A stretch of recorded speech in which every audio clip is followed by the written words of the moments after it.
the Emperor's will. If we fight and die. What is death? Death. What is it that gives us purpose? What is it that gives the war purpose? Vanquish the foes of Imperial. The heretic! The alien! The mutant! The heretic! The alien! The mutant! What is it to be an enemy of the Emperor? What is to be dead? What is it to be the instrument of the Emperor's damnation? The Space Marines, the angels of death. What is it to be a Space Marine? It is to be pure, to be strong, to show no pain, no mercy, no remorse, no remorse. What is it to be pure? To know no fear. It denies faith. Heresy grows from idleness. To admit defeat is to blaspheme against the Emperor. For those who seek perfection, there can be no rest on this side of the grave. Even a man who has nothing can still offer his life. The man who has nothing can still have faith. Success is measured in blood. Yours or your enemies. For the Emperor. For the Emperor. For the Emperor. For the Emperor. For the Emperor. This is the hope of moment. This is the hope made to the throne. This is the hope of Blackthrone.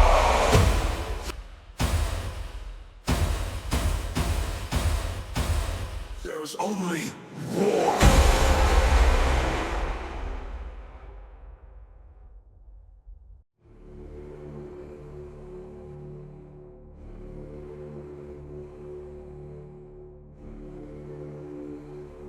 Finally, it has come. That which we feared most. You told me a long time ago, old friend, one must always leave one's mark upon a plan.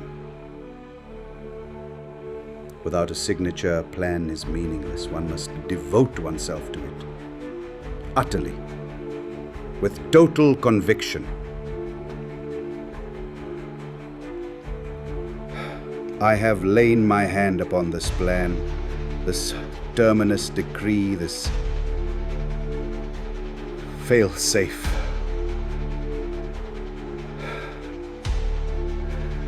I pray it will never return. For when it returns, the galaxy will never be the same again. The fires of war will have been to embers as to what is to come. My sigil rests alongside your own. We have both given ourselves to this. I offer no comfort. Make no mistake, it will return. When it does,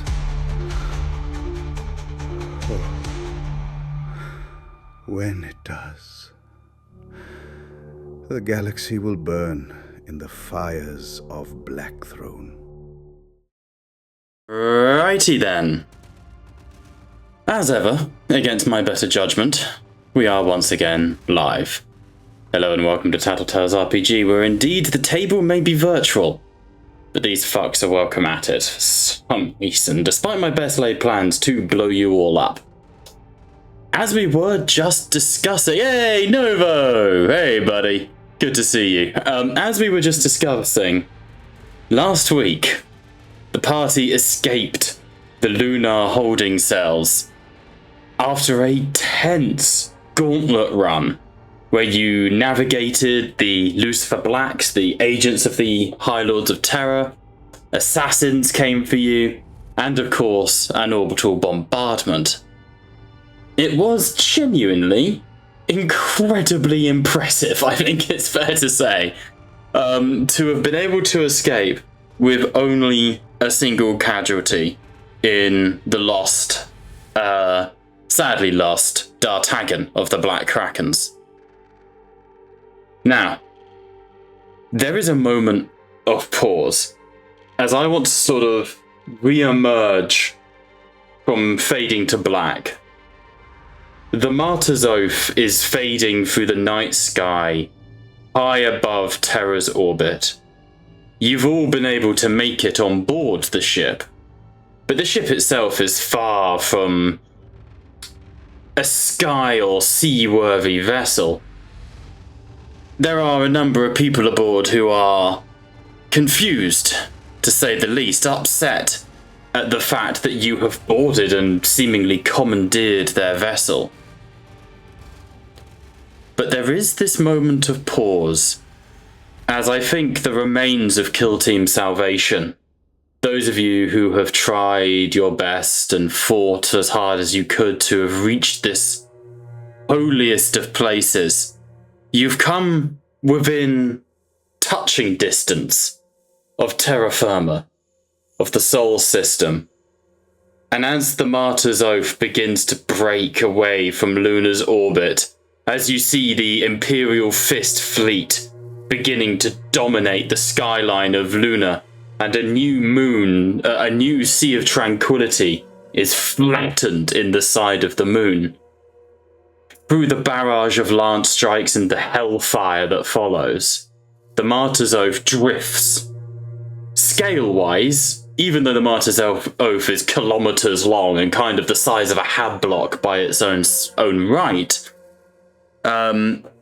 you look like an escape pod drifting away from the slowly dying vessel that is the moon. And as you look back out of the viewing ports of the lowest gantry here on the Martyr's Oath, you can see spiraling away like it's going down a sinkhole into the depths of the Charybdis. Terror. Fading away. At first, no bigger than a football. Earthrise over the Oath. And then it slowly declines in size.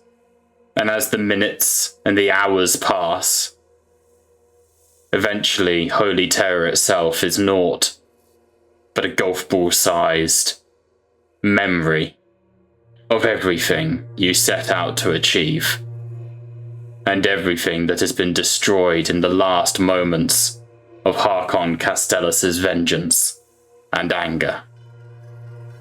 You have a new enemy. Not Pontifex, that's Pontifex McNamara, the crossover! If Pontifex McNamara was here, you would all be absolutely fucked. For those of you who have followed Memories of Men Solum, we would be executed. You would be absolutely fucked. The man's a badass. No, Pertinax Victoria Castellus, the firstborn son of Harkon Castellus, somewhere in the Sol system, is now High Lord of the Inquisition and heir ascendant to his father's throne. You have all been claimed excommunique traitoris. And while many of you are still loyal sons of the Imperium, with obvious exceptions, Commodore, with obvious exceptions, that is a title and a shame that will never be free. Your hands, be organic or augmetic, will never wash the dishonor from them. However, you have time for the first time in a long time. You do not know who hunts your tail. You know that the custodian Athene ordered you to find Ironhide, the great war boss, who has the keystone that will lead you to Pandoric. However, how to find such a creature is just as distant a concept to you all as the stars that you are now slowly drifting towards. And I want to sort of get a slice of life from each of you. This is not a small vessel. It's not big by solar void ship's scale, but it's a freighter designed for the mass transport of pilgrims. And I think each of you have never felt the isolation more. Even the Astartes. For the first time, you are all alone. So I would like to ask one of you to volunteer to go first, just to give us a little cutaway as to what your character is doing and feeling, and considering he's currently giving me the black power symbol, we'll kick things off with Kaleem.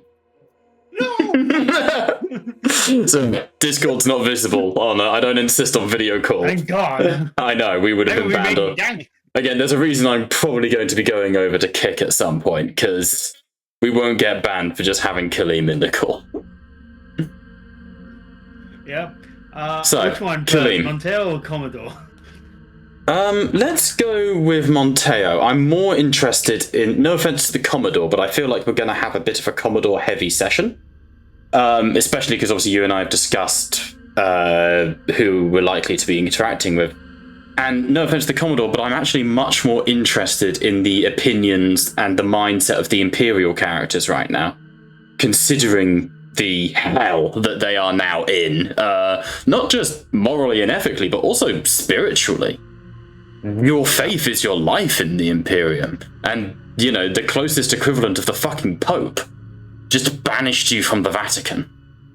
So for Monteo, his legs still torn from him, on a gurney, being dragged by Apothecary Kalis, who for his part is wounded and limping through the Martyr's Oath towards the command deck, or maybe to the Medicae deck.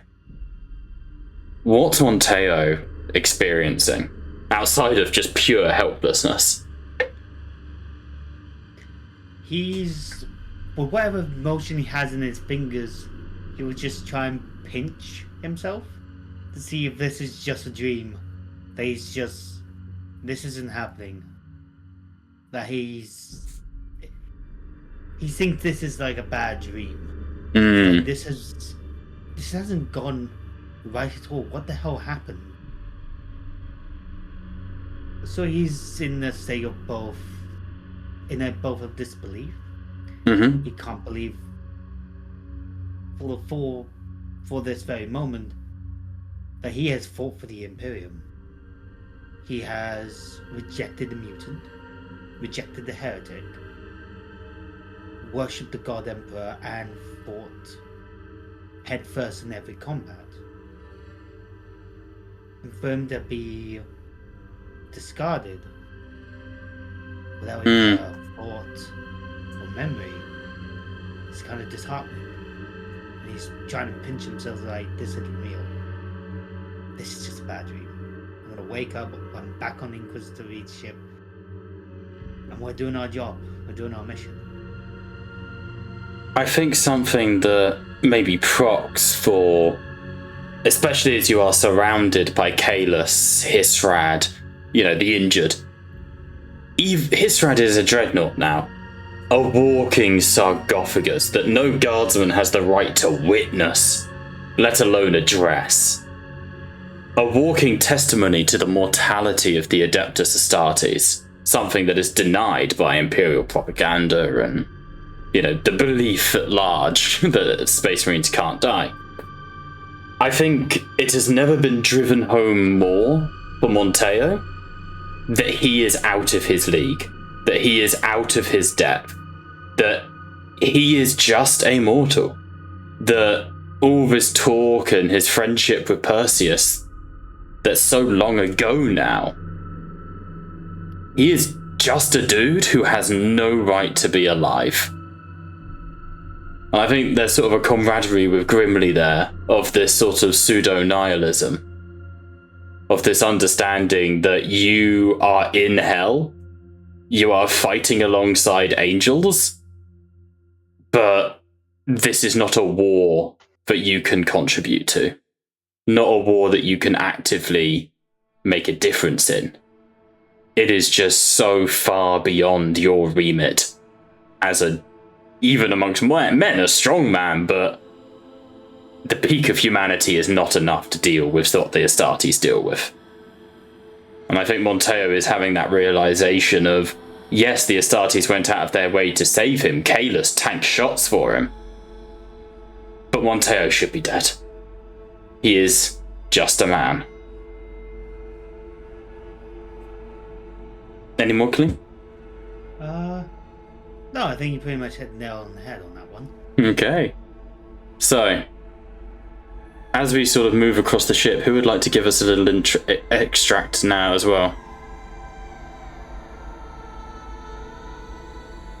I shall. Yeah. Oh, no, that's right. That's all right. I mean, you can go if you want to. I don't mind. No, it's alright. You have declared yourself. I have declared myself. I shall go for that. What would you prefer? Would you prefer Hisrad or Orin? I would like both, eventually. Or Because both are Imperial. Imperial. We'll start with Hisrad, because obviously he's been with everyone the longest.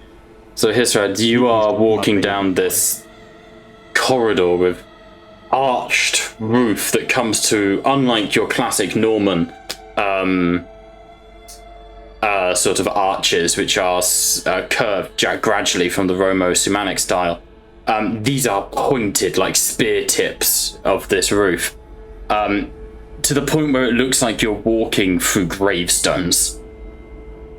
And Hisrad, even as the sarcophagus's footfalls echo around the corridor that you walk down as you essentially guide Kalis towards the medbay, even here your mind is beginning to slip back into the dreams as the sarcophagus wishes to claim you. I feel in this moment it's a very rare moment, not just for Anastartes, but for Hisrad himself. Ardent Remora, they're used to being deployed alone. They're used to the solitude. But there's always that moment of, if things go wrong, you can retreat, you can return, you can go home if the mission goes tits up, report, swap out, someone else can attempt. It is the fact that he is completely cut off, and even though he's encased in however many layers upon layers, inches and meters of steel and ceramite, for the first time he feels vulnerable. Like there is nothing between him and the outside world, that he is just a corpse waiting to exist in a box in a box. Yeah.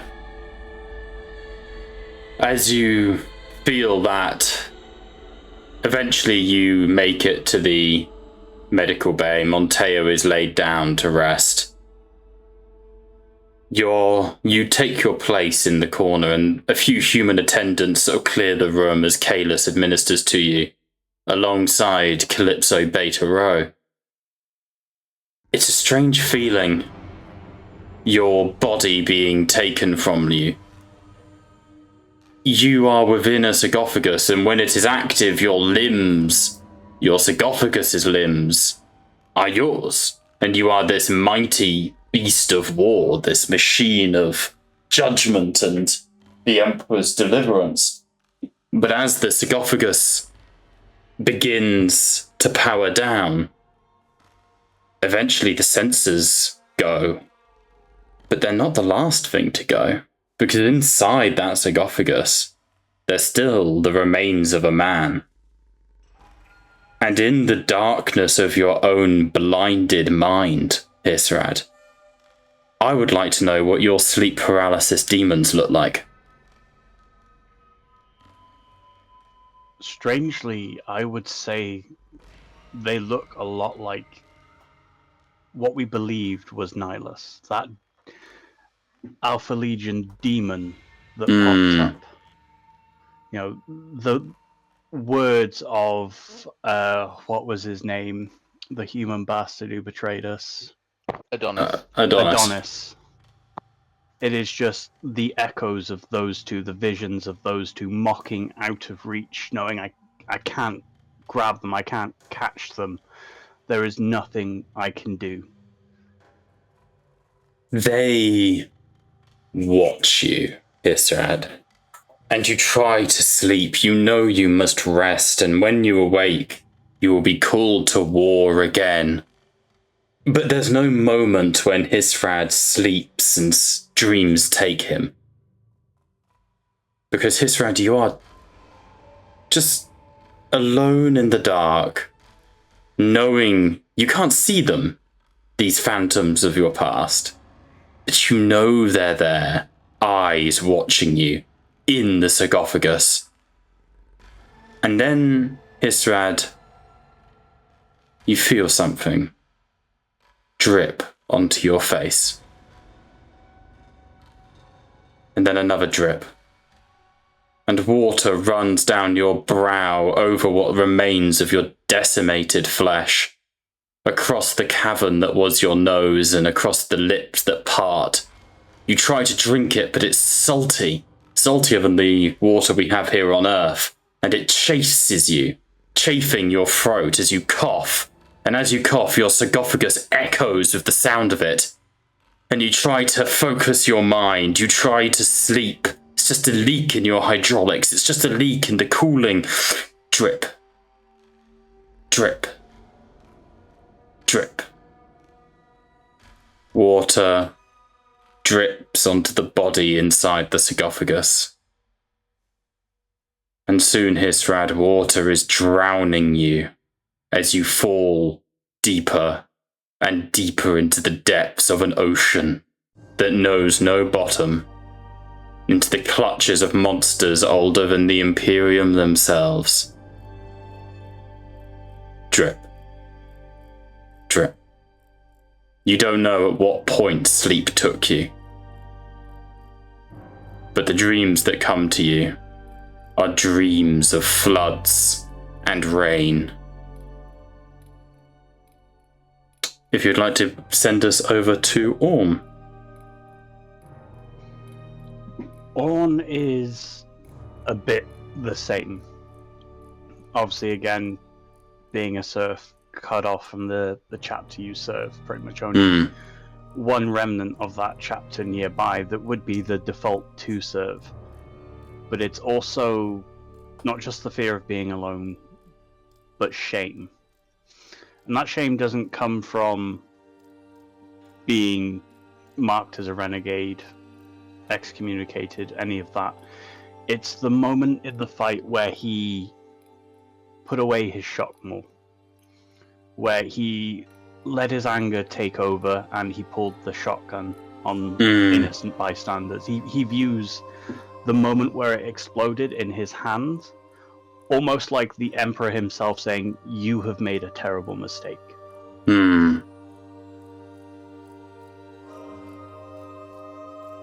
Yes, there's a horror in that. And I think in a moment like this, where you are essentially having to come to terms with breaking an oath, maybe not an oath in the way a Astartes may consider an oath, but certainly some form of promise, even if it's just to protect and serve, Yeah.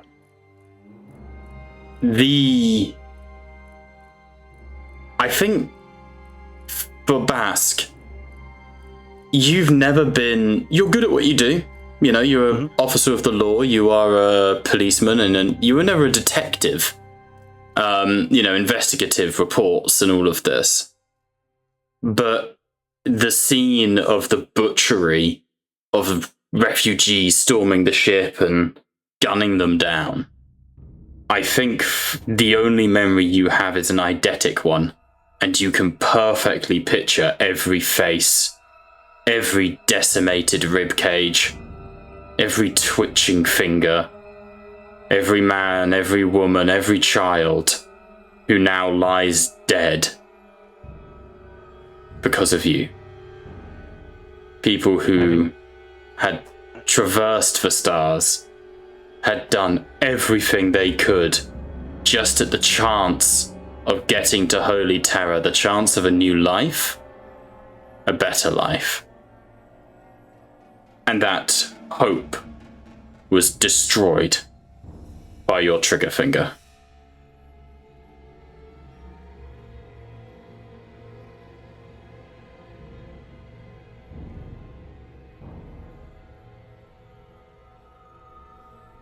You were going to say something? I was going to say, of all of the images that sticks in his head, the one he sees on repeat the most as he looks around is when the ceiling caved in, because I have an artistic memory. Yep. The fact that The crushing. it came down, it crushed not only our fellow officer, Yep. but there was also a child in there. Yep. And that's what sticks in his head the most. Every time he looks around and sees a child, there's just that flash of it. There is clear, like, trauma from this moment, which obviously, like, Space Marines, it's death happens, but he's human. Like, even with various indoctrinations and alterations to the mind, he is still a human at heart. He can't push aside what he's seen. No, absolutely not. It is a vivid image in Orm Bask's mind. I'm not going to go into extreme detail and describe a child crushed by rubble. I think that would be a bit tasteless. But broken wouldn't do it justice. And I think, Bask, even in your years of fighting gangers and what you would deem lesser creatures, you've not seen anything as horrific as that. Definitely not. Let's move on to Aegis. I think Aegis is in the most turmoil he's ever been mentally. I would imagine that he's probably laying in the medical bay, receiving a lot of operations.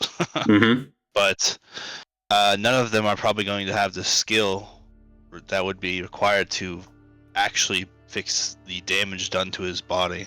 There's Calypso Beta Rho, who can make attempts, but he can't just magically fix it all. Yeah, and I think he'd be painfully aware of this, and for the first time, there's a solution that he cannot binary think his way out of, like logically. There is no good logical answer here, and I think it's showing the cracks in the I don't know, perhaps the sanity of the character. Like, I think Aegis is unable to... He's stuck in a loop, essentially. Like, it doesn't make any sense. To him, you know, he misread all the cues, you know, in attempting to fix the situation. Logic did not. Yeah. Yeah. Everything is like a math equation for him, you know, and so he all of his actions up to this point have been towards a goal, and it completely failed, and now we are all traitors, and he's just like stuck in like a sort of a broken record loop, you know. And I think outwardly he would actually be showing, you know, if you were to look at him, it'd be the most emotion, sort of depressed on a look on his face. You know, normally a completely emotionless character, I would imagine, at least outwardly. But he's absolutely spinning in rumination. In that moment, then, as Calypso Beta Rho is able to start fixing your augmetics, a lengthy process.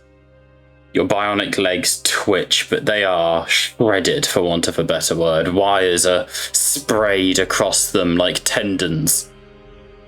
Your bionic hands, your iron hand, clenches involuntary as though around a barrel of a gun. And occasionally you hear as you crush a little bit of the metal sort of gurney that you're rested on. Aegis cannot be removed from his cataphracti Terminator plate, I think it's fair to say. He is more machine than man. But there is a heart in there somewhere. And, Brian, I'd like you to roll me an insight check, please. DN3. Okay.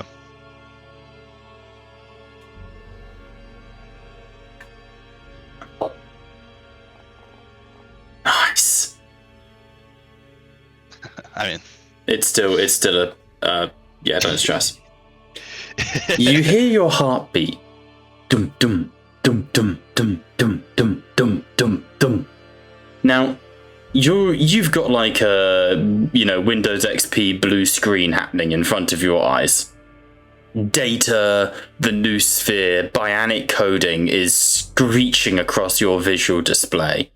You can detect the faults in your augmetics down to the microsecond.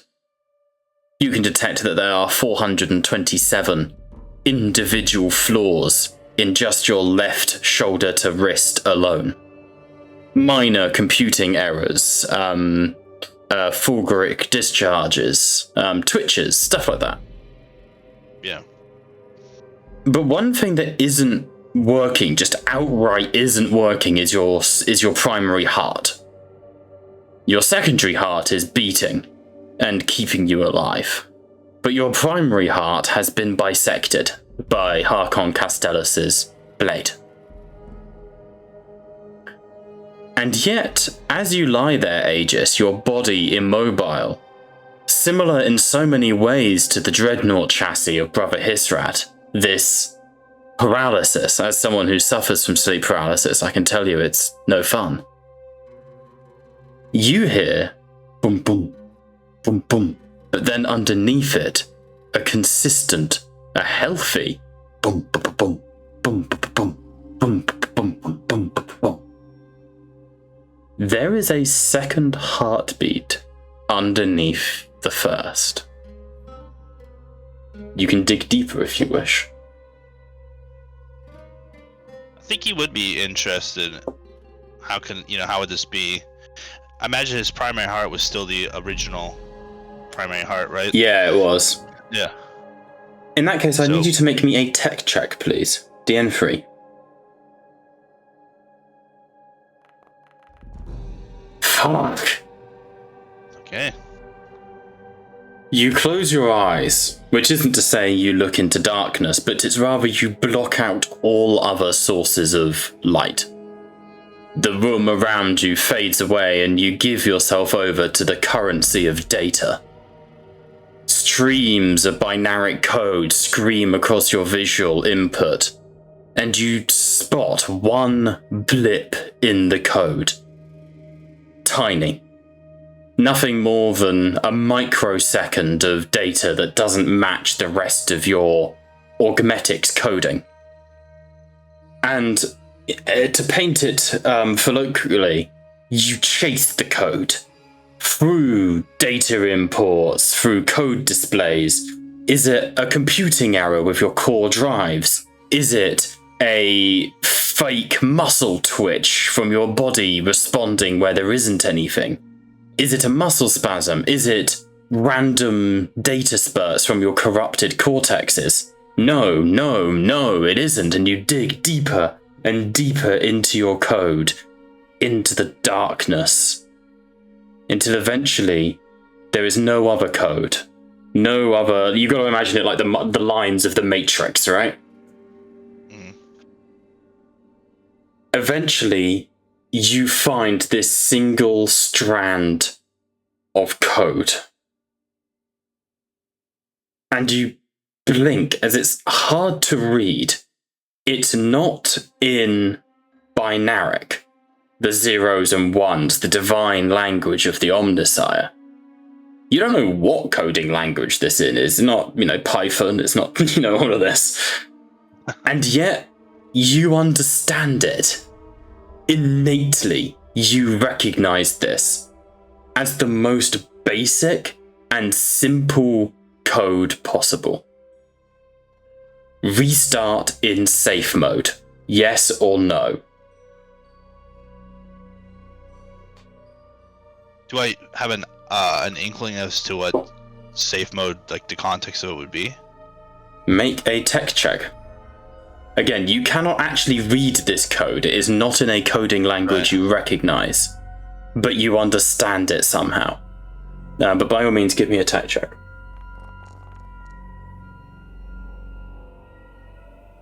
Okay.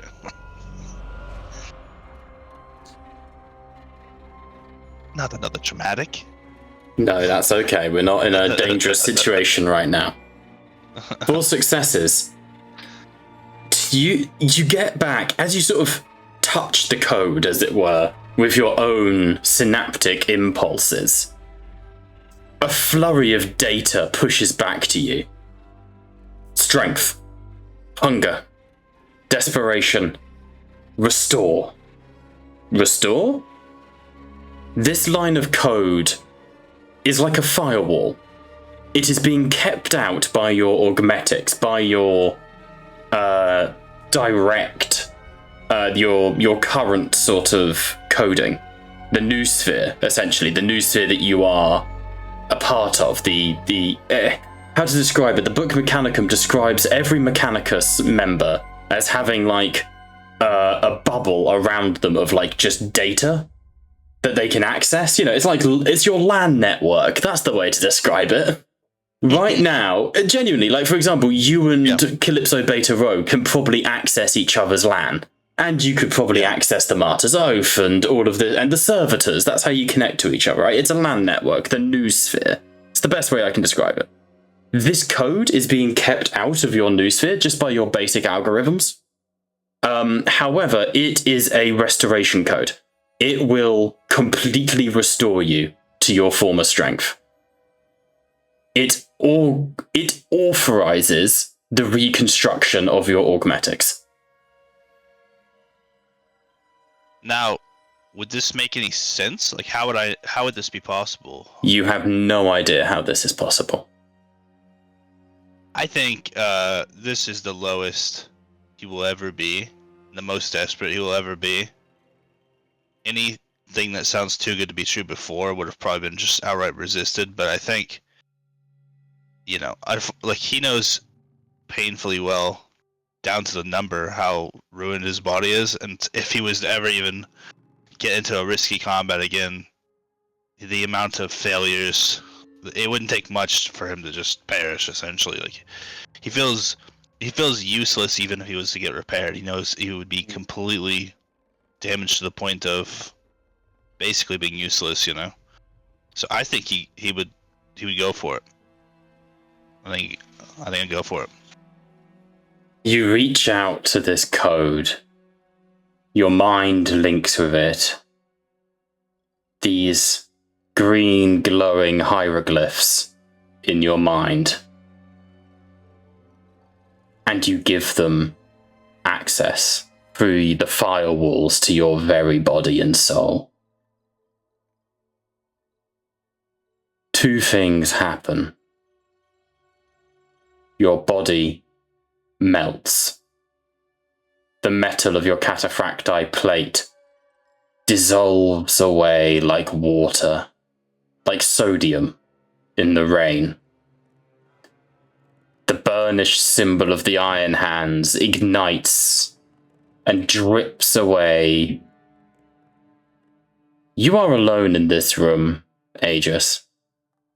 But your eyes open and you see data all around you, incorruptible, perfect data, like a Neo in the Matrix.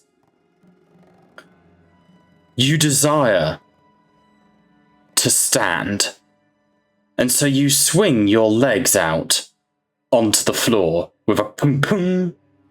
You place them on the floor where you had no legs previously. Now strong musculature. You stagger for a second as this strength overwhelms you, stronger than you've been before. Aegis, I would like you to remove all traumatic injuries from your character sheet. As you stagger across the room, you find a polished sheen where you can look upon your reflection. You look like the Silver Surfer. Flowing liquid metal moves over you. And Aegis, what image would you like it to take? Would you like to look as you did? Or would you like to craft this metal into something new?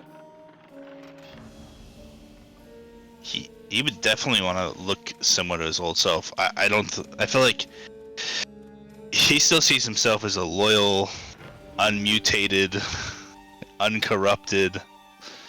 Then that image is gone. Loyal son. As you fall and place your hand on this metal sheen, you glimpse the creature underneath, and fangs split from where your mouth is, like wax that's being stretched across a canvas. But then your body ripples back, and a Mark IV helmet, cataphracti blackened plate, the augmetics return. And you stand staggering. You are completely restored, Aegis. But you feel something now, where there was naught but cold logic. Aegis, for the first time in about a century, you need to eat. Oh no. Brian, I would like you to roll me a willpower check, please. The DN, it's just free for now. Would my augmetics help? No, because this is the caused by your augmetics. Okay. DN3? Indeed.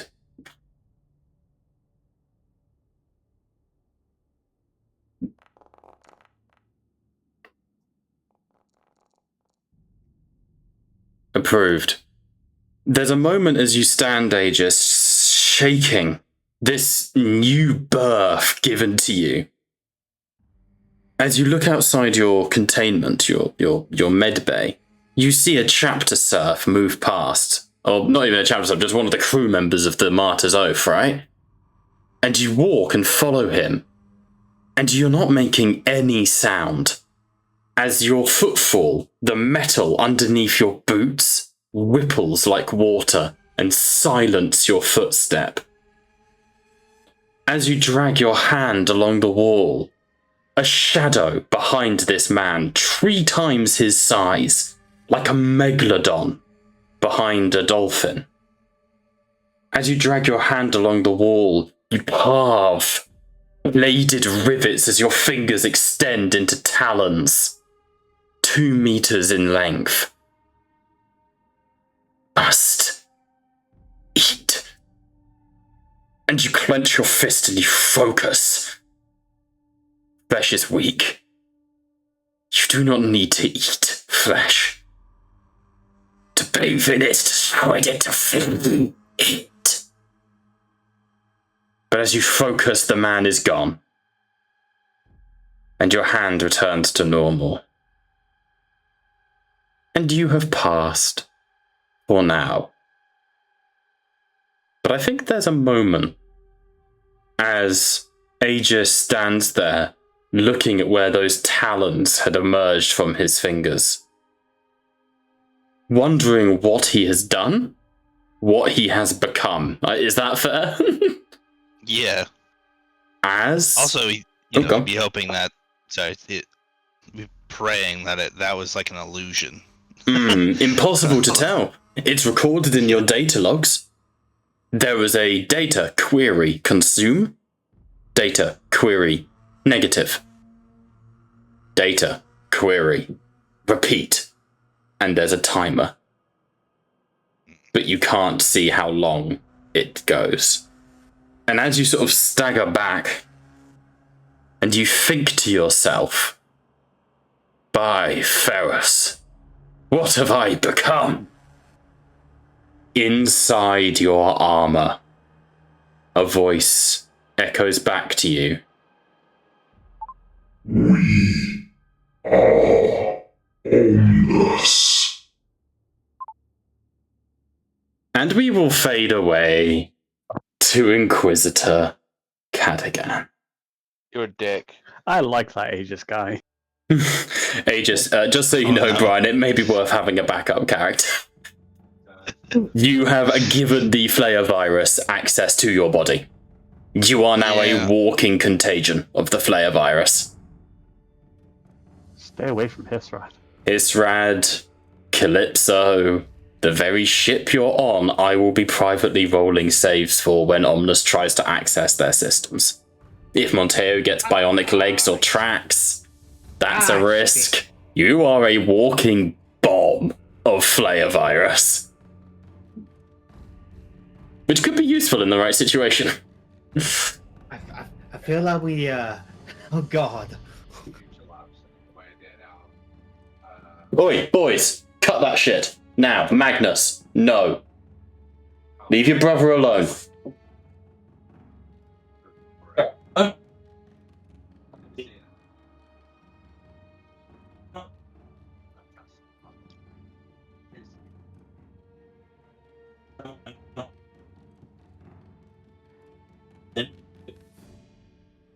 Guinea pig people shit.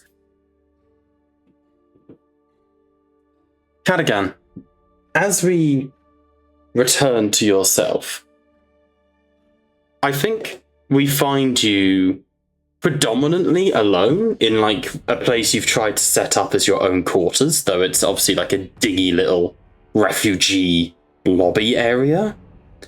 Nearby is Inquisitor Reed and Calliope and the others that you managed to sort of rescue. But I think our sort of opening shot of Cadigan is this tracking shot that slowly moves towards him, sort of sat on like a munitions box or a refuge box, you know, with his head in his hands. And all around him there is just the busyness of people doing stuff. And he is completely still. But please give us an insight into Cadigan's mind. Cadigan would be confused as fuck. The death of Castellus, basically most, if not all, that he has ever known, being a good thing because it's Castellus. He was an asshole and had always been an asshole. But there had also been those carefully laid plans. The carefully laid plans of his initial introduction to fuck over Reed, to integrate into Salvation, to discovering that Salvation ain't that bad of a bunch. To the point of now he is actively put his entire career literally on the line for Reed. And now that's all come to pot in being openly declared a heretic. I think Cadigan would openly be like thumbing his inquisitorial rosette, going, how close were you to power? But yet again, every mission, it is slipped through your fingers. But at that point, it occurs to Cadigan that power is as you make it. And being declared excommunicate by a dead High Lord, his dying words, whilst they count for a lot, they are a dead man's words. The only anchor of those words are his son. I think as you sit there and you come to this realization that not only were you this fucking close, you gambled. This close to greatness! Yeah. You gambled so much on the death of Castellus. A realization mid-flight that if you could turn on him, in this one chance you might be able to get everything you had hoped for. I think Cadigan, and maybe I misjudge his character, so correct me, I think he almost wants to be bitter. Like, he wants to have that anger, that righteous fury of the scorned. He is the nobleman who has been cast out, the heir who has been usurped. But I don't think that it can come to him in this moment. I think as you look at sort of Reed and Calliope, Reed is horrifically wounded from her, several attempts on her life, and Calliope is comforting her. I think that anger just doesn't come to you. You have thrown in your lot with your most hated rival.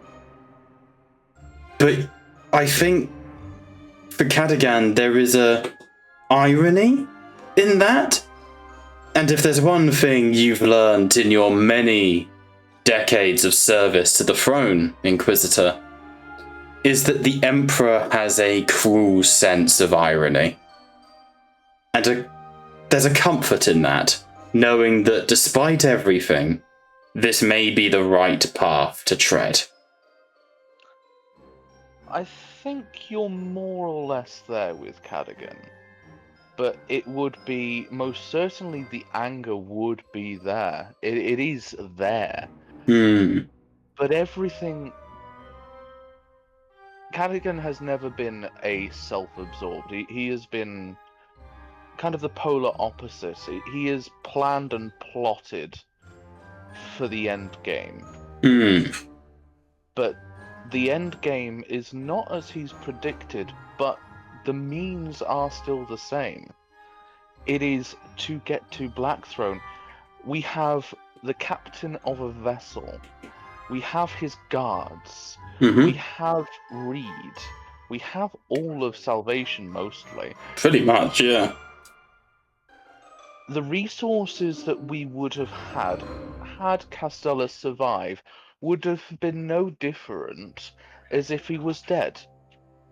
True. Some things are truly inconsequential, and Cadogan would come to the conclusion that power has been achieved, whether it is in the form that he wanted or not.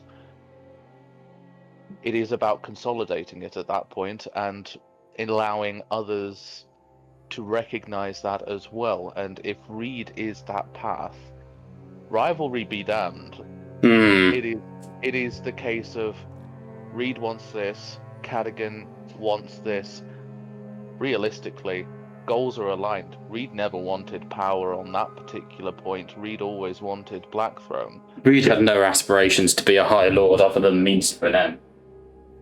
No. But that is precisely the point. The ways and the means are already present, and that conclusion, that anger of being excommunicate, it's almost humorous at this point because his words are anchored by his son. That is it.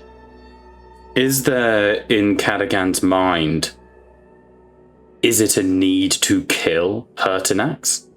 Is it a hang the mission, he dies? Or is it a when the stars align, I'll deal with this? No, it is a case that Cadogan would have a firm memory that Astartes, Voxes, and helmet gear are recorded. Castellus, from the not a proper conversation because we've not had one, the mutterings of the Astartes, Castellus raised his blade first. Yes, he launched an ambush on you, yes. Castellus raised his blade first out of self-interest more than that of the Imperium. There is evidence to contest the excommunicate and the declaration of heresy. But at that point, it is almost an amusement. It's not a need to kill. It is the want of humiliation. The need for killing. Castellus is dead. Like, his son's done nothing to Cadogan and has realistically no prospect. But the idea of humiliating him, his father's dead, so the body is gone. The lineage and the respect of that lineage is all that needs to go now. I would like you to make a law check for me.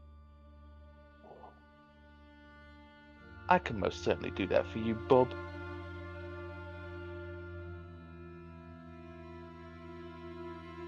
Am I still poisoned? No, at this point I will say you are not poisoned. Thanks, babe. Am I still exhausted and or dying? Yes.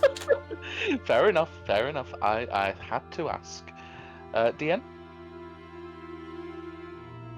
This is it's going to be 2 checks. Make me a law check DN3, and then it will be an insight check, the DN changing depending on the success rate. Ooh. I gained a traumatic injury, but... No, not right now. And What was the other check? I beg pardon. So, 4 successes, 3 failures. So I would like a DN3 insight check.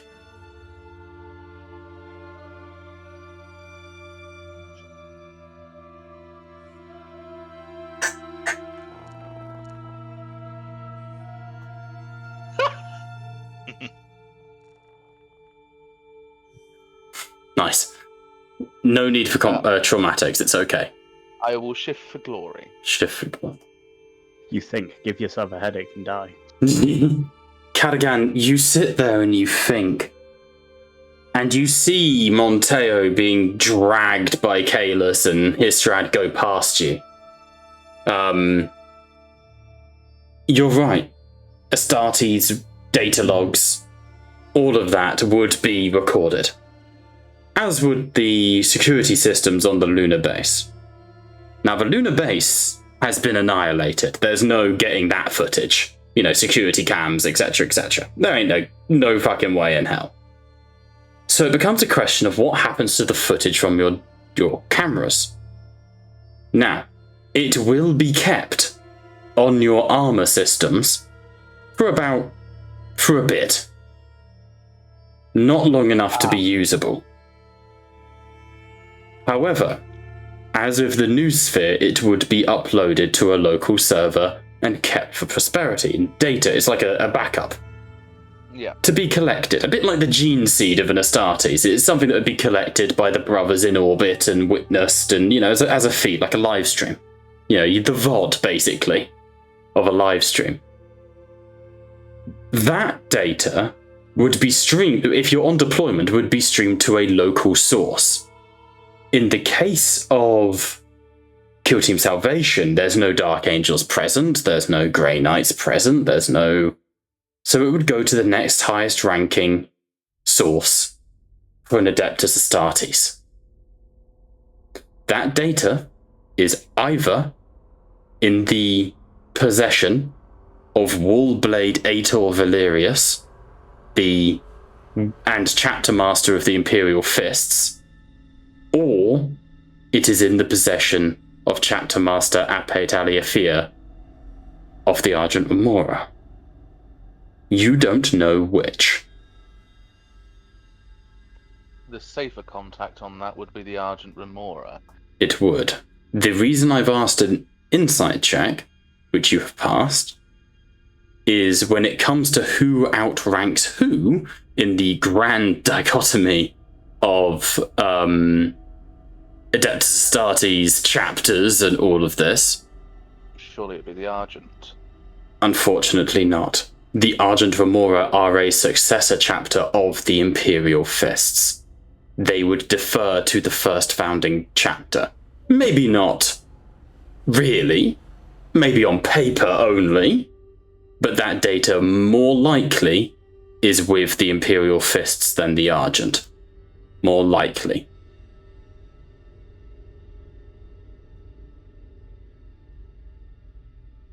Right. Because and especially around Terra, the Imperial Fists essentially have jurisdiction. Whether they know that data has been uploaded to them, because you've got to think there's not an entire chapter's worth, but at least an entire company's worth of footage and feeds and communications.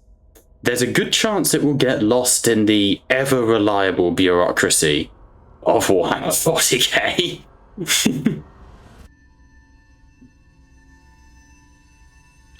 Just to give you an insight as to where that may have gone. Now, I will ask, are there any servitors on this vessel? Many, yeah. Servitors, combat servitors, the usual hubbub. The usual hubbub. Right. Any that would pose any that would be jury-rigged as, say, mobile transmitters. You could get a vox communique within reason.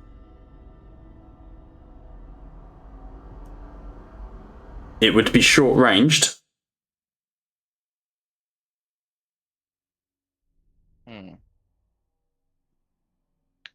Realistically, it only needs to reach Luna. Okay.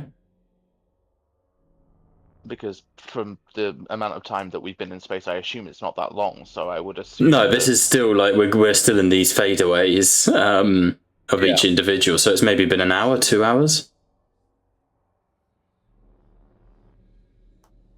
I would find... Cadogan would almost robotically find purpose in finding the nearest servitor that could act as a mobile transmitter. Okay. And then what? Take it to the nearest airlock. Okay. You find a tracked servitor with no arms and just has a pair of, like, satellite dishes emitting straight out of his shoulders. And his head has a large antenna sticking out the top of it, a bit like a fucking dunce hat. You know, you sit in the corner of school. What do you wish to do with him? Servitor, what is your designation? It sort of blinks to life and then... Designation, intercoms, intervessel comms.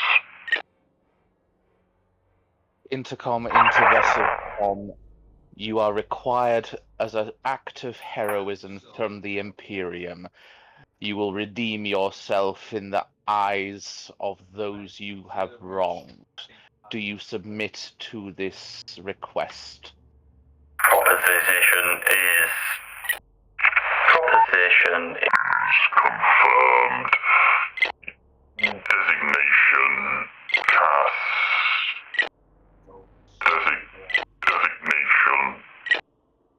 Designation unconfirmed. Please state identity.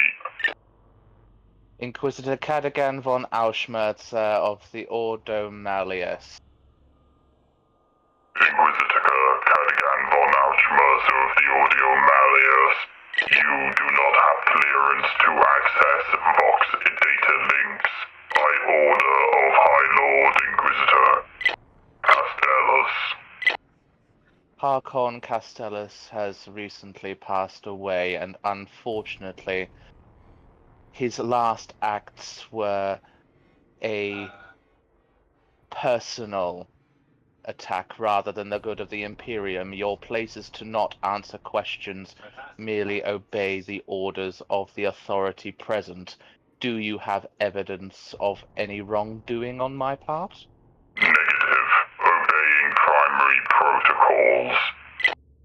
Your primary protocols are to submit a transmission of either the location of a heretic or evidence of heresy. Confirmed.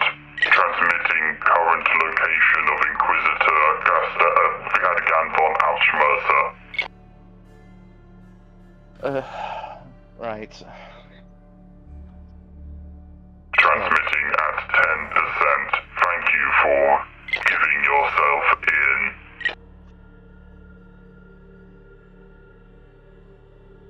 Okay. Again, unfortunately in this case, servitors are not going to work for you. If you want to try and send a communique, you're going to need to, like, hack him, essentially.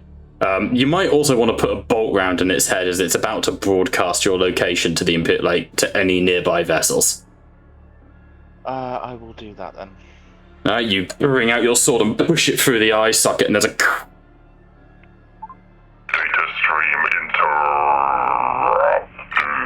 Corrupted file.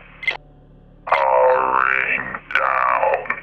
And it sort of flickers and goes inert. Right, is there a way to hack it and send an automated message if I shove it out of an airlock? What do you mean by... What are you trying... Out of character, DM to player, what are you trying to achieve so that I can set it up?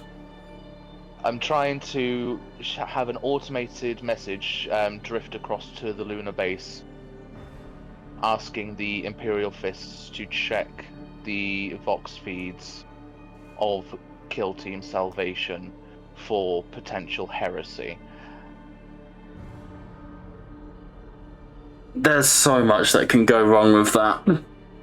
I mean, there's not much likely that it'll even end up with the fists. It'll burn up on the way to Luna. Crashing will destroy it. You can try and kick it out, and I will roll just a flat luck check, but it will need essentially a nat 20. But I can at least allow the attempt, and I mean, the dice have done dirtier. Okay. Right, in that case, just make me a tech check. DN's going to be 4 for the sake of creating the message and trying to make it void-worthy. Because things in space tend not to do well in space. Wow. What the fuck? You wire it as best you can. You do not know whether you have had much in the way of success. But it's the best you can do.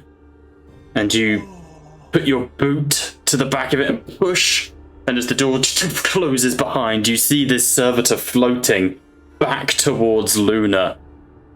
I am going to privately roll a luck check and see what it gets. Okay, we will leave that as Cadigan's hope. Fuck. What's up, Gloom? Liam, you did the reroll on my goal. God damn. Hmm? I saw Liam's like he used the last reroll. My goal. It's rough. Rough, man. As it blinks down into the surface of Luna, Cadigan, you feel like you're starting afresh. You have for a long time have been the fly in the spider's web, Castellus's web. And even though your life and career have been sundered, you are at least now the spider throwing out the first strands of your own web. Who knows? Maybe that servitor will make planetfall. So, as we have these individual cutaways from each of us, the first question before we take our break I would like to come to. There are 2 routes out of the solar system, the Chthonic Gate and the Elysian Gate. There are 2 paths, a choice to make. If you go to the Elysian Gate, you are looking at a much more heavily regulated route. This is your classic pilgrim's route to Terra. You will be going via Saturn, Jupiter. You will be going through sort of, TSA customs. This is the normal route. There is a chance of going undetected in the crowd, perhaps.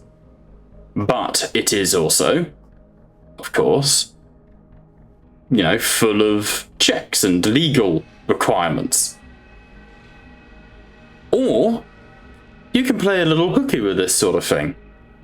And you could go via Mars, the north of Jupiter, and through Uranus to the Chthonic Gate. The Chthonic Gate is the military gate. This is where the Argent Remora have the Equerry, their home base. It is also where the Second Sphere fleet of the Imperial Fist patrols. So while there will be less eyes on this area of space, you will be flying alone, and if you are caught, you have no right to be there, and it will be incredibly likely that we will go into some sort of space combat. The choice is yours. More ships, more chances to fuck up, but a safer route, a slower route, or a quicker route, but more catastrophic results if you fail. What do you want to do, team? You can discuss it over the break if you like, because we do need to take our break. Would that be what people want to do? Yeah, let's discuss it over Let's the discuss it. Alright, It's been an interesting opening to the session. I hope you've enjoyed. Let's take our 15-minute break. We'll come back at 1:45. We will be right back.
We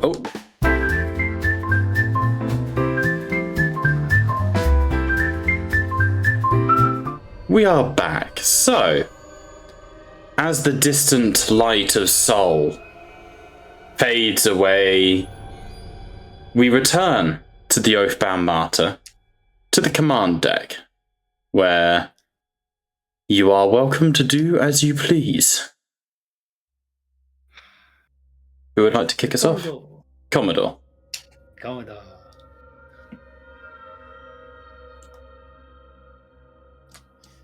Now, where is he at the moment? Where is he? Oh, he's in the bridge. He's on the bridge. So as the Commodore gets to the bridge, you are met by a las pistol and an officer in like a bright sort of burgundy with pink highlights uniform, and he goes, "Stand and avast, ye Xenos bastards! You may have boarded us, but I'll put a las between your eyes before you bloody take my ship."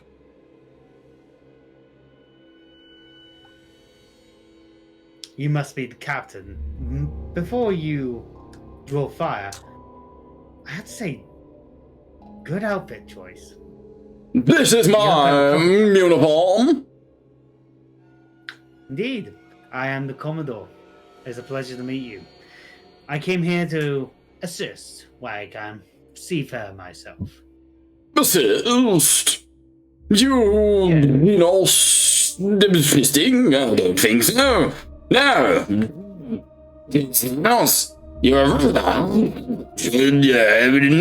well. Make a little insight check for me, Kalim. Because he's not. No. He's just not fired on you yet. So make an insight check. This is a very strange captain. This guy's great. I got really bored designing NPCs. I got really bored making NPCs for your fucking the space station. So this guy just cropped up out of my loins. Do you mind if I borrow glory? Go on. Why not? Oh, I thank you. What DN is it? Just free. Nothing crazy. Okay. DN.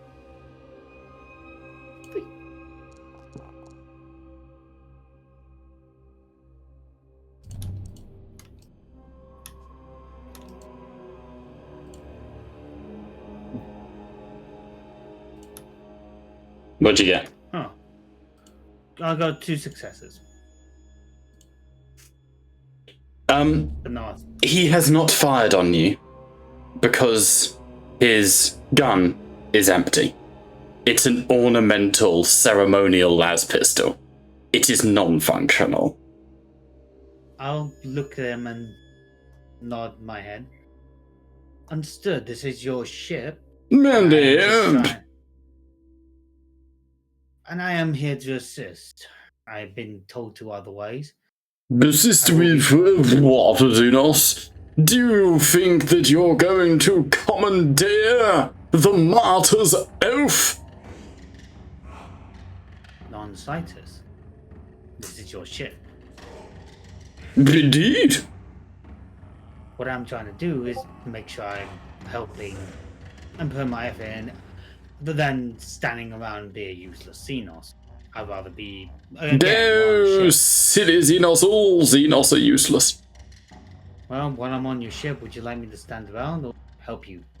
I think I should escort you to the brig. We do have a brig, don't we, Tibbins? And one of the officers at the desk goes, "No, sir, we turned it into a wine cellar." Oh, yes. Damn fine stuff. My God. Do you drink wine, alien? I do. You ever tried fire wine? No, we tend not to like fire, considering we're in space. Oh, no. It's just the name of the brand, basically. You intend to brand us at arms? No, it's a brand of wine product. Like this, Xenos, his eyes are too close together. Okay. Do you wear glasses? No, I don't wear them. Okay. You can see they're like around his neck in one of those little pouches. Well then, do you mind if I partake in some wine? We can have a chat. You're not drinking human wine.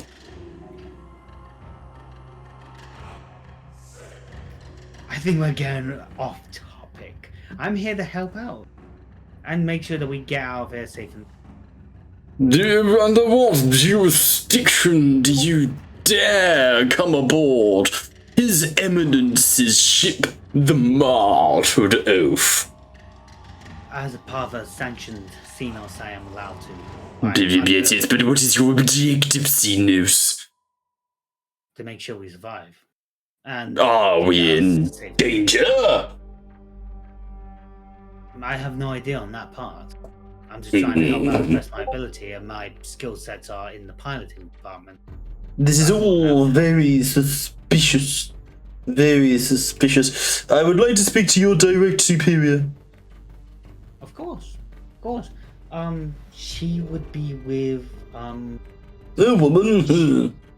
I'm trying to remember her, well, Bob, good question. Where did I last see Inquisitor Reed? In sort of the hold with Cadigan and, like, you know, just recovering, basically. Also, would you like to see the artwork for this gentleman? Absolutely. I will send it in. I will send it in Hangout. Oh my god. He looks exactly how I imagined. I love him. I do not ever want... I'm keeping this man alive. I love him. He's so dead. Me too. Yeah. I'm gonna look at him. He is over there, and I point at Rhine. No. Ryan is not on the bridge with you. Bold of you to assume he is. Honestly. Yes. You are alone on the bridge. You could contact someone if you want them to come join you. You know what? I'll contact. I'm just sort of saying, like, keep to people who are here. Maybe the maybe the Arbites. On? Yes, Xenos scum. For a moment. Fucking haste. Where is here? By the bridge. I'm trying to help the captain with the piloting, but he requires additional assistance.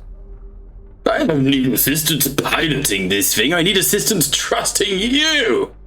That's what I'm referring to. Oh. I'm on my way. Also, by the way, nice gun. Really nice. So about that trauma, from earlier. Like,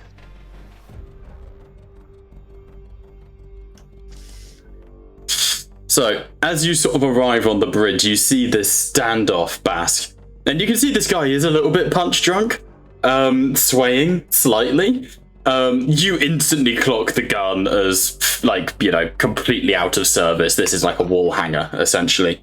You've seen 1,000 of them. Yeah. And he goes, "Oh, finally, a bloody human. Tell me, why is this lanky shite on my ship?" The ship. I gesture to the Commodore. This is Xenos scum. Agreed. He's a sanctioned Xenos for whatever it's worth. He has been tasked with assisting where possible. And obviously, if he doesn't assist, he gets one of these, and I'll flourish the shock maul. Well, that's about right. Well, you know, like my second wife, beat them until they do what you say. That's what I say. Works on crew members as well. Ain't that right, Tibbins?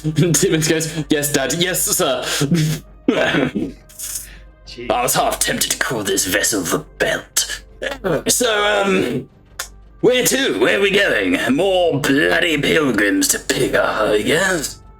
we're going to the I believe we're going through the pilgrim. Which way was it? We're going right or taking left? the pilgrim's path out. Well, Past where else would we Uranus. go? We're not a military vessel. Exactly. That would Yeah. be silly. Oh, Right. that's incredibly silly. Well, at least allow me to do introductions. I'm not going to shake the Xenos' hand, but at least I won't spit at your feet. And he steps forwards and takes Orm by the hand and goes, "Longshanks Montgomery Tubbs, pleasure to meet you." Orn Bask, it's a pleasure, and feel free to spit on the Xenos. Ah, brilliant. He spits straight into Cunning's face. The Commodore just moves, unnaturally. Fucking dodge. Ah, sneaky shit, isn't he? Yes, it's very good at not being hit. Makes whipping it harder. Now I understand that problem. Other than that, I'm here to help you steer the ship. Steer? We don't have a wheel. What kind of ship do you... A regular 40k ship that doesn't have wheels. He means metaphorically. His race is prone to grandiose His race words. still use wheels. Our race uses steering wheel. God, they're primitives. This is why they're a dying breed. Good Lord. We use control desks. You see Tibbins there? The lazy little shit. And Tibbins goes, yes, he's our Vox officer, so he chats to people. You see Petrulia over there? She controls the wayward side and our axis of orientation. You see Dally over there, he's our engineer and sees how hard and fast we're going. And you see Zibbit over there, he's the guy who will personally give you a prostate exam if you try and force the DM to remember any of these fucking names outside of Tibbins. I'll delete my notes. I was gonna say Zibbit, we got Zibbit on this plane? Eyes exist. I think the voice Are you mod is right? crazy. Your voice mod is on the fit. There's no voice mods. Something's We going can't crazy. understand you. He's Well, becoming too drunk. He's been even. It's probably just maxing out a little bit because of the voice isolation stuff. Hitting those gains. You know it, baby. Thank you. The hope you don't mind is a control desk I can operate at. What do you want to do? Are you trying to... Almost easy to say, you're trying to drive us. Don't worry, when we get to the... I don't like it when the Xenos says, don't worry. It makes me worry more. Think of Xenos Scum here as a beast of burden. He'll take over flying for you, and you can have a nice wine. Don't you tempt me with a good time. Well, you're the captain. You deserve a good time for all that hard work. Listen, I know when I'm being smooched. What do you call it? Smoozed over. Listen, I don't... what are you doing on Schmooze? What are you doing on my ship, officer? Is this a Arbites matter? Is this sort of a... Are you in the Xenos...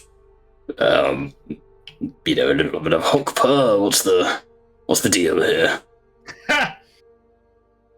Myself and a few angels here Fucking traveling. You see he goes from red to deep purple. A few... I should have done with that, actually. The space marines. Yes, we have a few space marines on board, and as you can imagine, they're a bit tight-lipped about their goals, and they just like us to... We're not a military vessel. travel it. I don't want space marines on my ship. We're just traveling in peace. We're just going to drop them off and carry on our way. Yeah. What the fuck? No one sent so much as a dossier. Look. The Imperium for you. You're not wrong there. You're not wrong at all. And here's my... Blast! And I gestured to On, and he is, well, I would like to say my bodyguard, but he's more of my military escort. My job here is to make sure they get to safety, and I have some contacts that can help them out. And my job is to kneecap Xenos Scum if he tries to run. Yeah. So let me understand this. We are currently transporting a contingent of Adeptus Astartes, Space Marines. A small handful, yes. Fucking why? No, but where to go? Monks are the intention of doing. What? Anyone got any Astartes? It's a terrible idea. We didn't even understand any of that. It is a terrible idea, I do agree, but Astartes, what can you do? Yeah. We've also got a couple of Inquisitors if you want to have a chat with them as well. He faints. He fucking blacks out on the ground. And there is the smell of soiled pants. Sure, you catch him. You see Tibbins go, am I to understand we're under the authority of the Inquisition then? Yes, that's a fair assumption. Oh, bless my mother's marital garters, we're fucked. You'll be fine. We'll make it through this together. What are we even trying to make it through? Don't worry about it. It's going to be fine. Make a persuasion roll. It's just a routine travel. I love Just how a routine. I love the idea of how it's possible that they can be so oblivious to like the orbital bombardment and like all these crazy things. They just took off. You've Imperial Fists drop pod. But again, they weren't on the Luna. You guys got a shuttle from the surface to the ship, and then the ship has departed. So they will have witnessed the bombardment, but weren't aware of anyone on it, from it, as it were.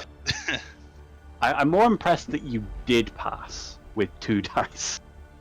Yeah, so Kaleem, you sort of calm, it's okay. And Tibbins goes, yes, of course. Alright, good. Right you are. So, we're going via the Elysian Gate, yeah? Yes. Right, we'll book a charter. And what's our final destination? Where are we headed once we're into warp space? Do you know what? Let's get there first. Then I'll. I'm gonna blindingly trust you. Look. Tibbins, Mr. Tibbins. I'm Can I call you Mr. screaming internally, but externally I'm remaining composed, sir. It's Who is just fine. who is our talker? Why are we having the commentary? None of Ryan usually. What we'll do, we'll find out from the Astartes and the Inquisitors exactly where we're heading, and then you can charter some official documentation for us to make our passage. Right you are, sir. Until then, Everyone, you heard the officer of the law. We're going north to the solar north to the Elysian Gate, and we're gonna just enter the warp and hope for the best. Yeah, it is gonna be. Everybody make your peace with the God Emperor of mankind. Tibbins, if you're alright, I'm gonna put in some coordinates when we get to the gate. I don't like that you speak Gothic. It implies that someone sat down with you and taught you the Emperor's English. That scares me on a spiritual level, sir. Well, I wasn't gonna learn his language, was I? Good I point, kind of had to sir. learn theirs, or I would have been just speaking nonsense to you. So I had to be more. I did Tibbins have a millennia nods. to speak about it. Tibbins sort of nods and goes, right you are, sir. Travelling north to the Elysian Gate. I'll let you know if anything develops, sir. Thank you very much, Tibbins. And don't call her. Oh, I was referring Just to the call him officer, you Xenos Xenos bastard. That, He's identified himself to me as Xenos Scum. That is his name now. You Understood. might want to have someone take Captain Longshanks to his bed, get him some good rest. Oh, no one actually calls him Longshanks. He calls that himself. What does everyone else call him? Dad, I mean, Captain. Well, What? Catton can be taken to his bedchamber to have a little unwind. Oh, I'm Maybe gonna a need a wine to steady gurney his knee. and 2 ogren servitors. And they drag him. Make it 3, as I say, looking at his plump body. Perfect. Then I shall be back in a moment, but please do understand when I come back, I will be put get to the gate. Do you understand? Right, you are, sir. Thank you. Right, come well, on, Xenos scum, let's rendezvous with the Inquisitors, shall we? Report Perfect. back. Of course. Is there a bottle of wine I can just... Yeah, many. I'm gonna take a bottle of wine. Here you go. If you look in Hangout, you'll find Tibbins as well.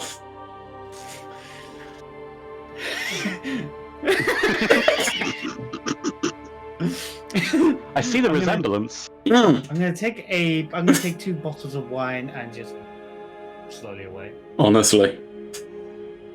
And I am going to forcefully drag us to Kafkan. Nice! Drink? No, I'd rather kneecap you. Oh, You're a Xenos, what are you doing? I'm drinking. I feel like we need to after that ordeal. We definitely need a drink, but let's rendezvous with the others and have a good chinwag and figure out what the hell we're going to do. Because as of the last 12 hours, I'm experiencing the worst time of my life. I'd like a plan. Don't worry, I have one. I'm gonna talk to the others. But it is, again, uncharted waters. Don't worry. Oh no, it sure does seem like the Xenos is in charge. Tibbins! Oh, I'm here Tibbins, back in your too. Oh, I'm not meant to be here. I'm sorry. I'm driving the ship. He goes back to the bridge.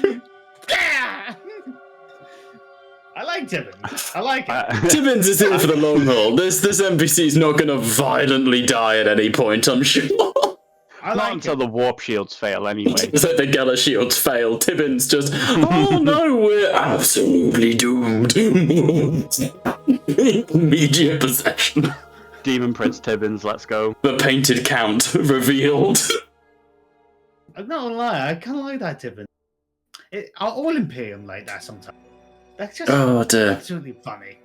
I'm just gonna tap my comms.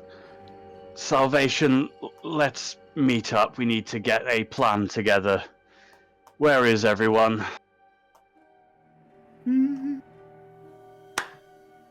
So, let's bring everyone together onto the bridge, shall we? Or onto the strategium. Yeah, I'll say all relevant NPCs are there as well. Well, I think that's everyone. I know there's Aegis.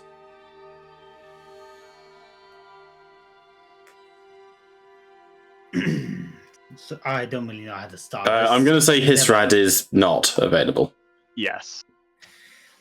I don't. The Commodore was just kind of step up from his seat and just. I don't know how to start this, and it's the first time to talk to humans about a plan. Usually, I have Eldari Corsairs and that kind of stuff. I do have a plan of where we can go. I understand that just the kind of events that happen that made us renegade, which is, well, upsetting. And I offer you my condolences, and I do apologize. I can't understand what you must be feeling or going through. We are going to take the north route, and where we need to go, and I have a connection, but it's not going to be pretty. He's a chap I knew. Of course, I like myself. Was both being a constant pain in my ass, but a good business acquaintance. I can't believe hundreds of missions, decades of training, and I am listening to a plan from a damn Drukhari. Strange times we live in, but unfortunately, Inquisitor Kerrigan, Or should I call you Callaghan? Because you've been now excommunicated. How to get shot in 0.5 of a second. Cadogan would bring out his. You see nothing, bring out Aegis. his gun. If Tibbins is here, who's flying the ship? Repeat yourself, and I will care to reveal how you know Astartes. Understood. I was only Please making. repeat yourself. Understood, Understood, Inquisitor Callaghan. But I was about to say, pull the trigger. Understood, But- mate. still, Buddy, pal. but the situation is still the same. Whatever titles or connections we would have had is now voided at the moment because of the actions of our choices. And you are in uncharted waters. And I feel... Does anyone here have any experience in being a corsair or a pirate, for that matter? Very slowly, as you say that, Valadin Reed raises his hands. Neat. Then you would know that if we were to use the Vox Imperialis line, we would most likely get intercepted. Imperial, no. What I know of Corsairs, to my understanding, Xenos, and I am by no means of the Ordo Xenos, they are and he looks to Calliope and Valerie, who nod. Valerie's not there. Hang on. Valerie! Fucking drags her off the ground. Show up! You're needed. He's just propping her up against the wall. She is insanely wounded. But you guys think you've had it rough. Valerie Reed is not having a good day. There she is. They are a third faction amongst your people. Those who have where's your Dark Eldar, as the Imperium calls them, have given themselves to debauchery and hedonism. The Corsairs are more traditional voidfarers, living off the cusp of their raiding parties, but not the sickening levels of debauchery of your cousins. Would that be correct? Yes and no. Corsairs are their own faction, yeah, but they do still have Drukhari and Eldar joining their ranks. They are more like freelancers, would be the better way to describe them. If we Marvelous. if we were, for example, talk about like the Yanari, they are the third faction, the in-betweeners. I am afraid such things elude me. But you see, nodding in the background, Inquisitor Reed nods. But Oh, if I may. Sorry, I've forgotten Reed's voice. Where's Agatha? Hang on. There it is. If I may, my interactions with the Eldar, I have always had the most success with the craft world and Corsair factions, though I have always had to watch my back with the Corsairs.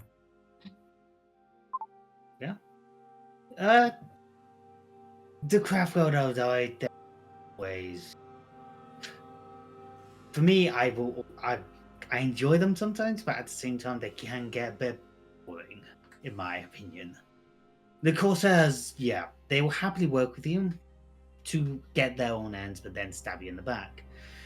Which is why I don't say this lightly that I have a contact who has been both my rival and my business accomplice.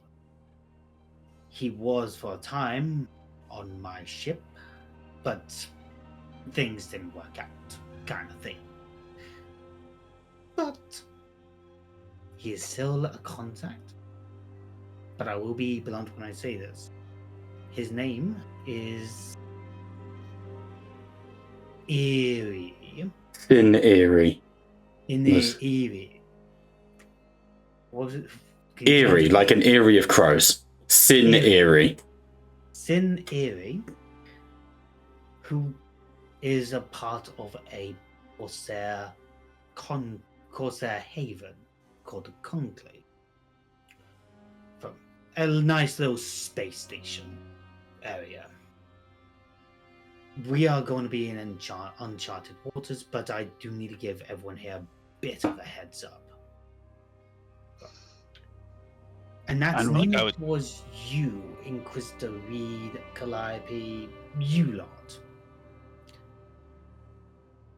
Corsairs, if there's anything of value on you, like let's say for example your name, Imperial bounties, they will go for you.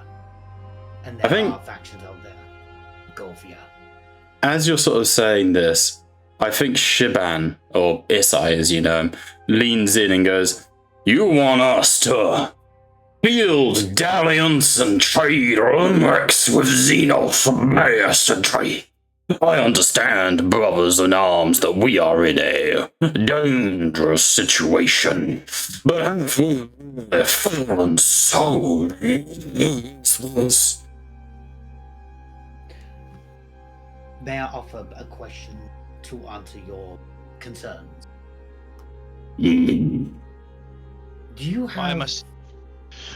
Why must we suffer this alien? To what end?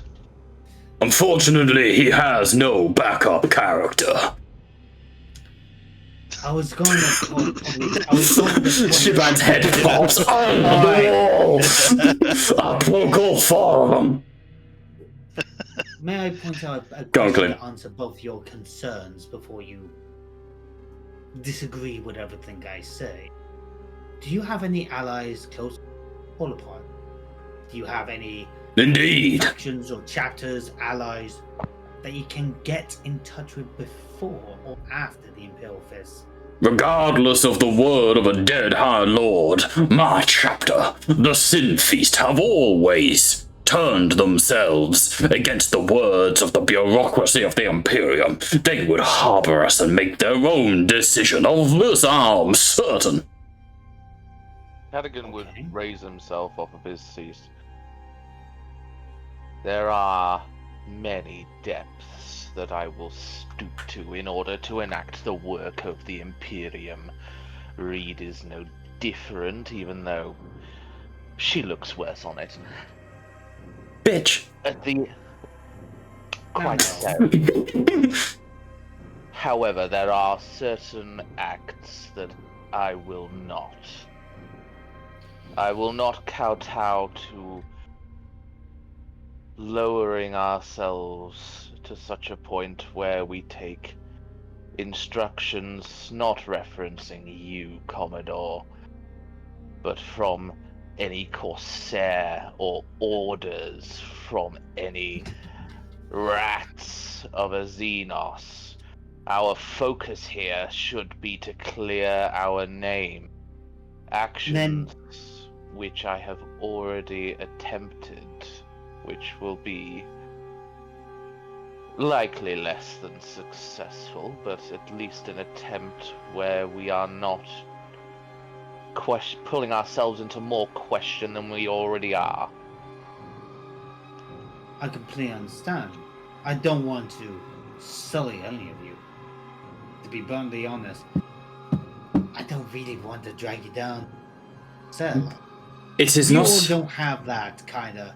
You don't have that kind of grit, if you know what I mean. I think at that point there's a discharge of a las pistol.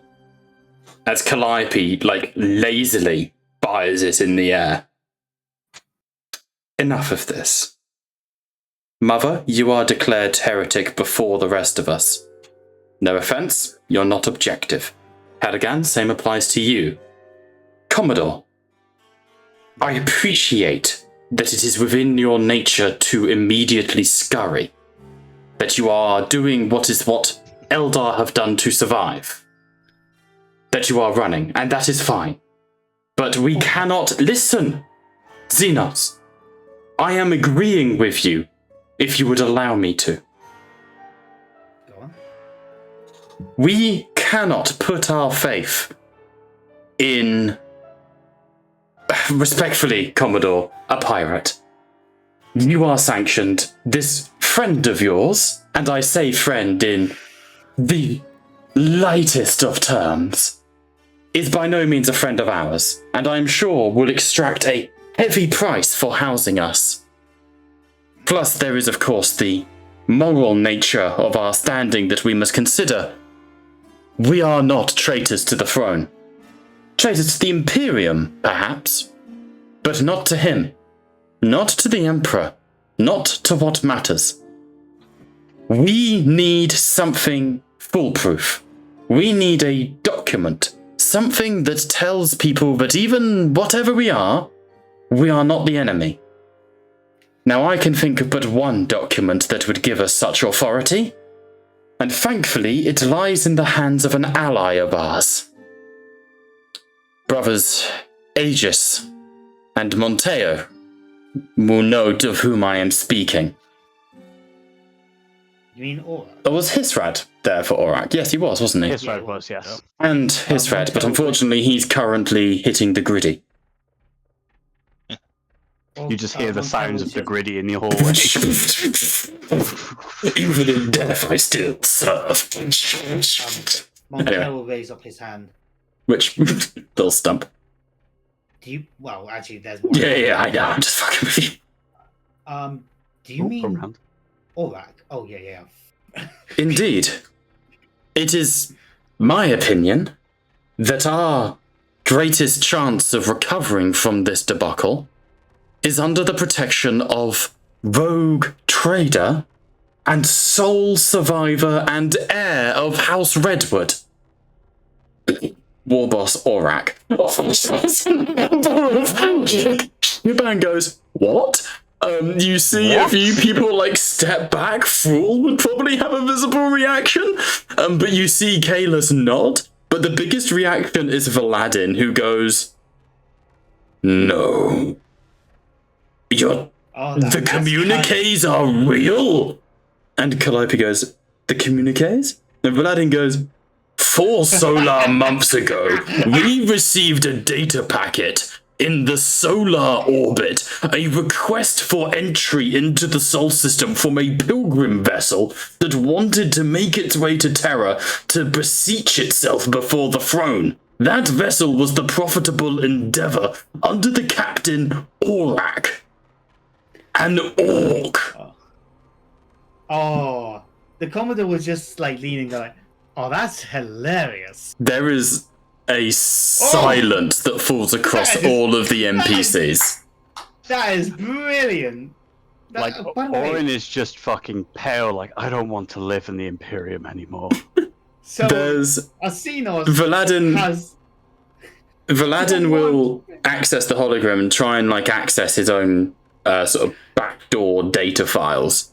And he's able to bring up a Vox recording of this orc who's he looks a bit like Mr. T, with so many idealistic, so many chains around his neck with aquillas, marks of the Omnissiah, subcults to the Emperor. He doesn't know which symbol is the actual symbol to venerate the Emperor with, so he's kind of just gone with all of them.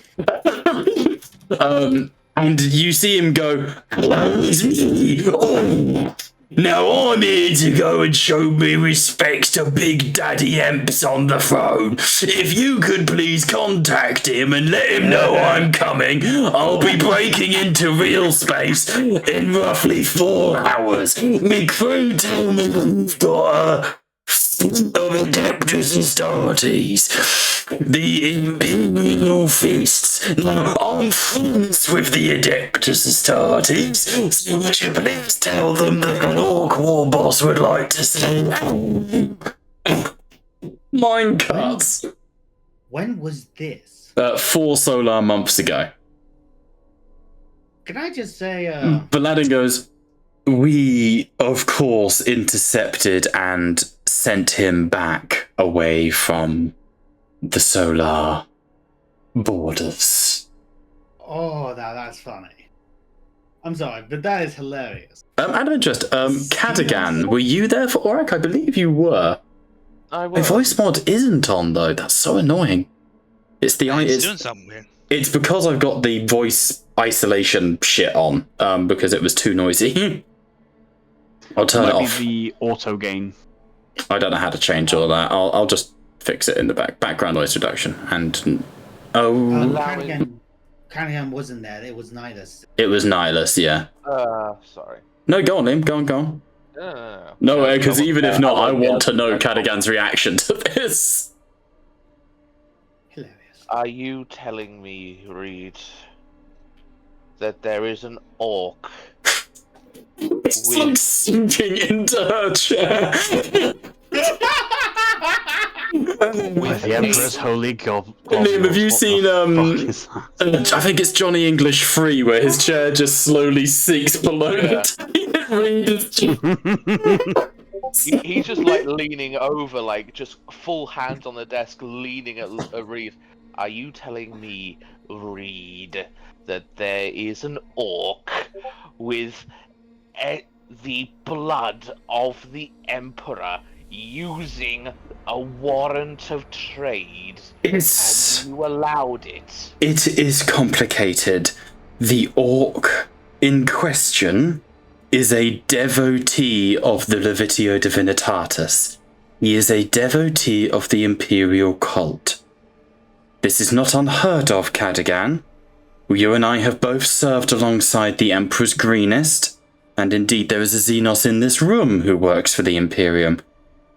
Mr. Aurak is a pious man and was raised by rogue trader Dorian Redwood, a renowned hero of the Imperium. Now, Redwood. Yes, Commodore, that would be a name that you are scared of. Redwood has hunted your kind in his prime. Now, there were issues. Redwood had been dabbling in cloning technology, which had led to the corruption of his genetic stream. However, a pure child was born. A son of Redwood, and this is obviously her lying, saying it's not a clone, but son. Until Redwood's son comes of age, he anointed Aurak as his heir in the House of Redwood. As such, Aurak is, by all legal ramifications, a rogue trader of His Eminence the God Emperor of Mankind. Can Cadigan do an insight to see if well, I know she is, but if Reed is leaving anything out and flavouring? Absolutely. I will roll a one second. Believe it or not, she's got quite a high deception stat. So let me roll it. That's hilarious. That is going to be a DN7 insight check.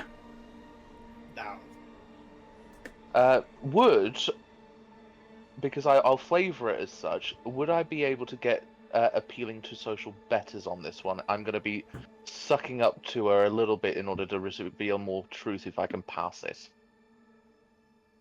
I will say that people can give you the assist action and give you the extra dice, Okay. but it will be a separate roll to Hisrad. Actually, your choice. You two have declared you want to insight, so you can either give the dice or roll separately. It's your call. You may have my 3 dice. Ooh, we love Is a it 3? 3. No, it's 4. Apologies. 4. Okay, now. My brother in Christ. I'm a police officer. I need to know when people are lying scumbags. Any objection if I use Fucking Aurak, man. It's all coming back. Everything that happened with Aurak, the speech on the deck of the ship, calling his war. Like, oh man, it's all coming back, boys. Yeah. Rough that shit. I believe in you. Yeah, you fucking do. Shift possible 1, shift 1 into refunding glory. I pass this. Man, passed. She is not lying, but definitely embellishing the truth. if possible at this point, Cadogan would lean in a little bit more. I don't think any of us would care less if this rogue trader Aurak went to church every Sunday. There is a difference between a devotee and a rogue trader. Indeed. What are you leaving out there, Reed? I don't think a pure strain child of Redwoods would suddenly appear. It's possible. Irregardless of the specifics of the circumstance. Yes, I am leaving out information. Secrets are a vital resource, as we all well know. Mm-hmm. However, what matters is that Aurak is an ally. He fought side by side with us against demons of the warp, against the corruption. He is as loyal a servant as any, and has a warrant of trade. If we were to place ourselves at his mercy, I understand we may be uncomfortable with this, then we would be protected by his generosity. If it is the... Oh, sorry. So go on then. If it is the consensus of this entire group, of course I will go along with it. But if Aurak fought demons with you, there is a vast difference between fighting demons and agents representing the throne that he reveres. At this point, Calliope is going to lean across the table. I'm going to say this once, and I'm going to say it clearly. Rogue trader Aurak is one of the finest servants of the Imperium I've ever had the fucking pleasure of meeting. He is more devout than anyone in this room. And she looks at you, each in turn, and you see Shiban, reaches for his chain axe. But she goes, he may be an orc, and God knows what has happened in the time since we last interacted with him. But I agree with Mama. He is our best base of sanctuary. However, there is a problem. Yeah. How do we find him? Oh, and the Commodore at this, during this, he is giggling to himself uncontrollably and just this is just hilarious. But yes, there is a way to hunt. Track him. Track him would be a bad word. To hunt a pirate, you need a pirate. And the one I know knows every pirate, every sleazy route, every little... You are confident your ally would be able to point us in the right direction? Oh, God, yeah. But he will try and stab us in the Don't back. blaspheme, Xenos. I'm not blaspheming. He said, oh God, yeah. Oh, right. But yeah, he will help us. I suppose a orc rogue trader would stand out a fair bit. But... Aurak was far from a subtle individual. And you can just see, we zoom in on Calliope's face as she hears... My boy! Fucking tears. Memory. But... just to go off on that, offer my element of sneakiness. A warrant of trade. Now, my memory serves a bit from legends and myths. That gives you authority, doesn't it? Protection. It is risky. A warrant of trade would provide us with essentially nothing. We would be at the leisure of he who has the warrant, the House of Redwood, as decreed by the God Emperor. The House of Redwood is currently twofold: Aurak and his ward, Dorian Jr. Okay. While Dorian is an infant, Aurak has the right to use the warrant not to excuse us of our crimes, but at least to have us on his crew. It allows him to wield any weapon he sees fit. Well, in that case, just going on that, we can always just, when we get on board, we can just disguise ourselves, change our names, naturally, and just play along, for the long game, until we can prove our names. Disguising ourselves implies we have something to hide. I do not, Commodore. It's not to hide. Apothecary. It's more on the line of concealing and covering your tracks. Apothecary Kalis would chip in on that. I have nothing to hide. You will find Orak an ally. I will not hide myself from him. I'm not saying hide yourself from Orak. Apologies, that voice mode was horrible. Orak's command to not risk exposure to Orak and having heat, just to hide ourselves with Orak's knowledge of it, of course. We wouldn't need to. If we are recruited to his crew wouldn't harm another crew member, and attacking him would be mildly illegal. What about the even the High Lord of Terror? Would he not intervene because we did do the unforgivable nasty? The powers of a High Lord of Terror are vast and unwavering, but a warrant of trade grants some protection over it. However, you do bring up a very valid point. Your Corsair friend. Yeah. There would not be a harm in deceiving this one of our identities, if you so say that he will stab us in the back. Oh, I'm not saying just him. And I point towards the Inquisitor. Then very well. Me as well. I'm pointing mainly towards Inquisitor Reed. You, Inquisitor Reed, you've had a bounty on you for a long time. I am aware. Drukhari would love to have you for...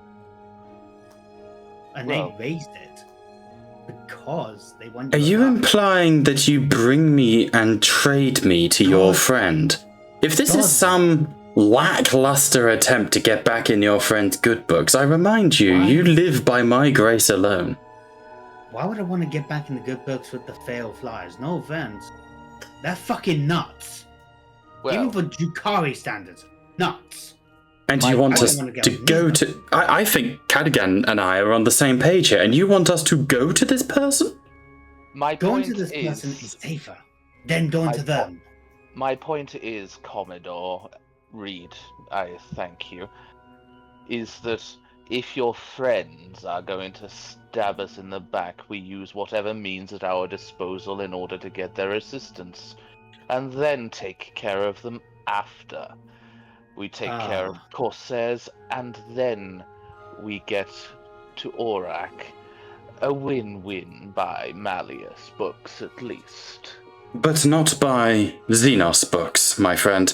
I appreciate that is how one handles Demonata. But if we are to strike a trade with Xenos, please trust in my experience it is not worth crossing them. No. Not yet. There is a potential ally to be made in all this. Yeah. If we are not sold. If we are not betrayed, of course. And if we are betrayed, then may the might of the Ordo Malleus smite them from existence. Or in this case, you're the Ordo Xeno. I am referring to Cadigan and his exceptional ability to survive the insurvivable. Touche, Reed. Once again. Respect? But... You're a conniving little shit, but I've got to respect you for at least being here. You're a plotting little bitch for having half a dozen Astartes at your disposal. Enough! Calliope steps in. Before So the is it Commodore a regular speaks, church do for you then? before the Commodore continues to sell us on this, Brother Aegis, I would hear the opinion of Iron. We're talking about Aurak, right? We're talking about going to Aurak, and the way to find where Aurak is going to this Eldari information broker. A Eldari Corsair who would know how to find Aurak at the very least. Yeah, he's good at that. Well, Aurak is the only Xenos I personally have respect for. I don't trust any of Savage, he's Yeah, I don't care. I mean, at this point, I give Aurak my full trust if Aegis likes him. Yeah, at least he's the only straightforward one. He's never tried to play any games with us. Not even Jenga. I don't like trusting in these Xenos, especially Drukhari if we can help it. If there's any other way to locate Aurak, I would vote for that. Can we track a warrant of trade?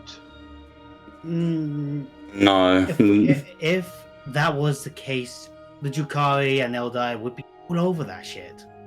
We would be abusing the hell out of it. Be lucky that it's not easy to track.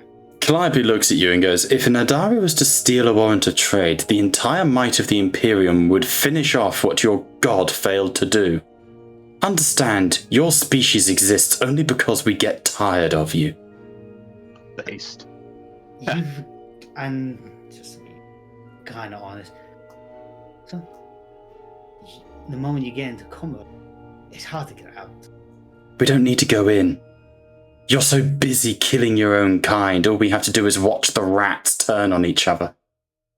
Be careful, you are still speaking of a warrant. It is a holy artifact.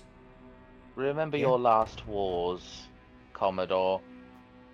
We stopped because we got bored. Fair enough. But at the same time, I am helping you. Indeed, that is appreciated. And wise. Well, wise indeed, but at the same time, here's the thing. If I am helping you, and let's be honest, I would like at least a little decency from this help. Because I'm getting... The thing is, you say a little decency, I think... Bluntly, getting tired. You're getting tired, Valerie is going to stand. And I think, for the first time you guys have ever seen Valerie, she looks angry. Tired, Commodore?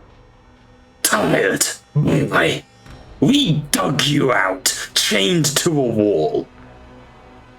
Do you think any of us care for what you've suffered? Every individual at this table is suffering, going through hell. Kalos comes from a chapter of pure stock. His gene seed is valued at the price of star systems. My own daughter vouches for you. It is all well and good wanting respect, the high and mighty, but nothing is being asked of you beyond anywhere else. And if you sit there and pretend for a second like you have any other choice but to help, you are welcome to leave. Nobody asked you to come. We dug you out and our conveniences aligned. But make no mistake, Commodore. This is an allyship of convenience. We owe you nothing. The Imperium owes you nothing. Do not get arrogant, Eldar, though I know that is the natural state of your species.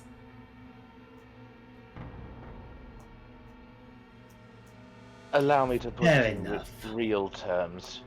You can, by all means, with our grace, leave, but be aware that you are the only known Xenos in this entire star system. You are currently in the Segmentum Solar, the heart of the Imperium. Your assistance, whilst I have my opinions, is appreciated. If you want to get us down on bended knee, it will not happen. And I do not ask the same of you. Fair enough. Fair enough. I was going to mention one last final detail about this old conclave. There is a toll. You need to give up, let's say, flesh, wealth, stuff to get in. Where are you getting that from? I don't know. Yeah, don't just make stuff up. Oh, alright then. You are welcome to go to the Conclave. They're not going to take flesh. They're Corsairs, not Drakari. Fair enough. But they will exact a price. Nothing is free. Yeah. But as you they will take a toll. Shiban, it pains me to my core to consider asking one Xenos for a favor to find a Xenos to ask for a favor. All on the word of a Xenos who owes us a favor. Yeah. Hilarious, isn't it? No, nothing about this is funny. And your sense of humor is as wicked as your species. Brother Siobhan, you did not do so differently on the sub-levels of terror itself. I'm not speaking of the debauchery and the slaughter of flesh. I am not speaking of sin. Disagree with my chapter's ethics by all means, but we at least are human, worshipping human, and believing in the fleshed half of the Emperor. We are asking favors of Xenos. What I am saying is the level of debauchery or incorrectness of this action compared to anyone else's actions on this table at one time or another is as what needed to be done for the good of the Imperium. And if clearing our names help us do that, by all means I will walk through hell to do it. If you are not willing to do so, by all means, the offer still remains for the Commodore as it will for you. Do you threaten me, boy? For while I am willing to suffer many an insult, remember the Astartes are not privy to the laws of the Inquisition. Not that you hold that rank anymore. We are but two men stood in a room together, debating. Do not insult my faith. While it is well to call debauchery for what it is, suffering is the faith of the Sin Feast. Suffering is what I enacted on Terra. It is that faith that kept a cult alive for 10 millennia on the holy soil of Terra. Do not pretend you could have done it yourself, boy. Like I say, we are two men in a room. Do you truly wish to test my fire on this occasion? Then bring that energy to the mission at hand. None of us have the luxury of choice here. I will bring that energy, but I would counsel caution. Good. I fear this Xenos has spoken much and spoken venom. I've spoken enough. If Agreed. you want any more questions about this individual, but he will most likely ask us to do something for him, or have to do something. That kind of quid pro quo kind of approach. As a preferable alternative, Valadin, you sent Borak away. We did. You know which direction he headed in, where he may have gone towards? Perhaps we could pick up a trail through rumors of his exploits. I know we know he hunts his own kind. The rumors of a orc of the Creed are followed by rumors of an orc war boss who hunts other orc war bosses. But no, I'm afraid I do not know where he is. And while I understand Lord Cress's concerns, and I understand, and he looks directly at Cadigan, the difference between faith and sadism, I do believe it is our best course of action to at least consult this Corsair. Though it sickens me to admit it. What of our astropaths? Do they not have the ability to perhaps, I don't know, search the Bing bada bing! They can only Where am I? They can There's a only direct. big astropathic choir. Yes, but God can only lead us towards said coordinates.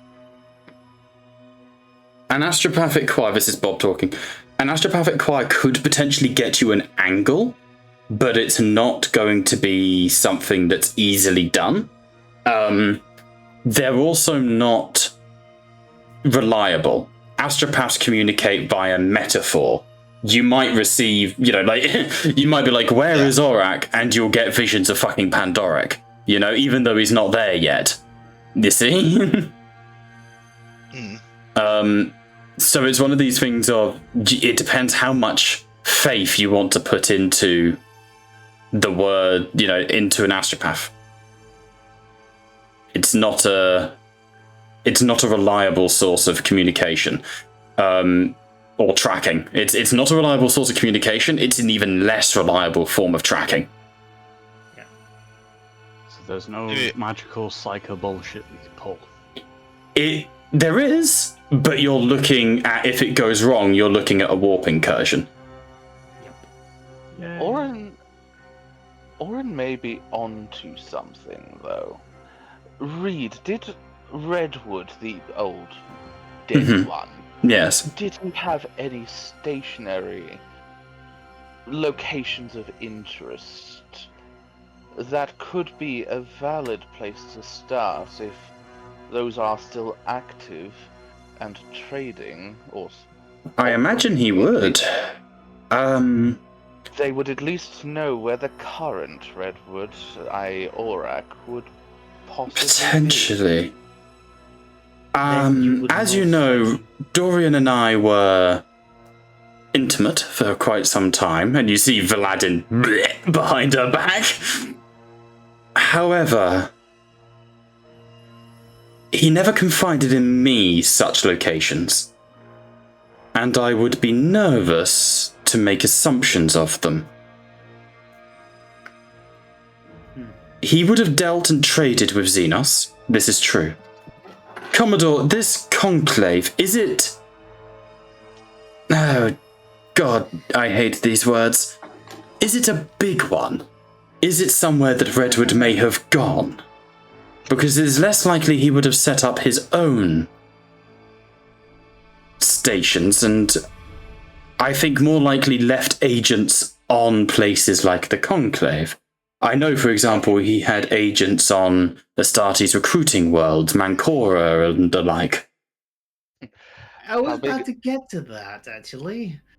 How big Funny is it? That's enough- what the other She-Inquisitor said. That was why we broke up.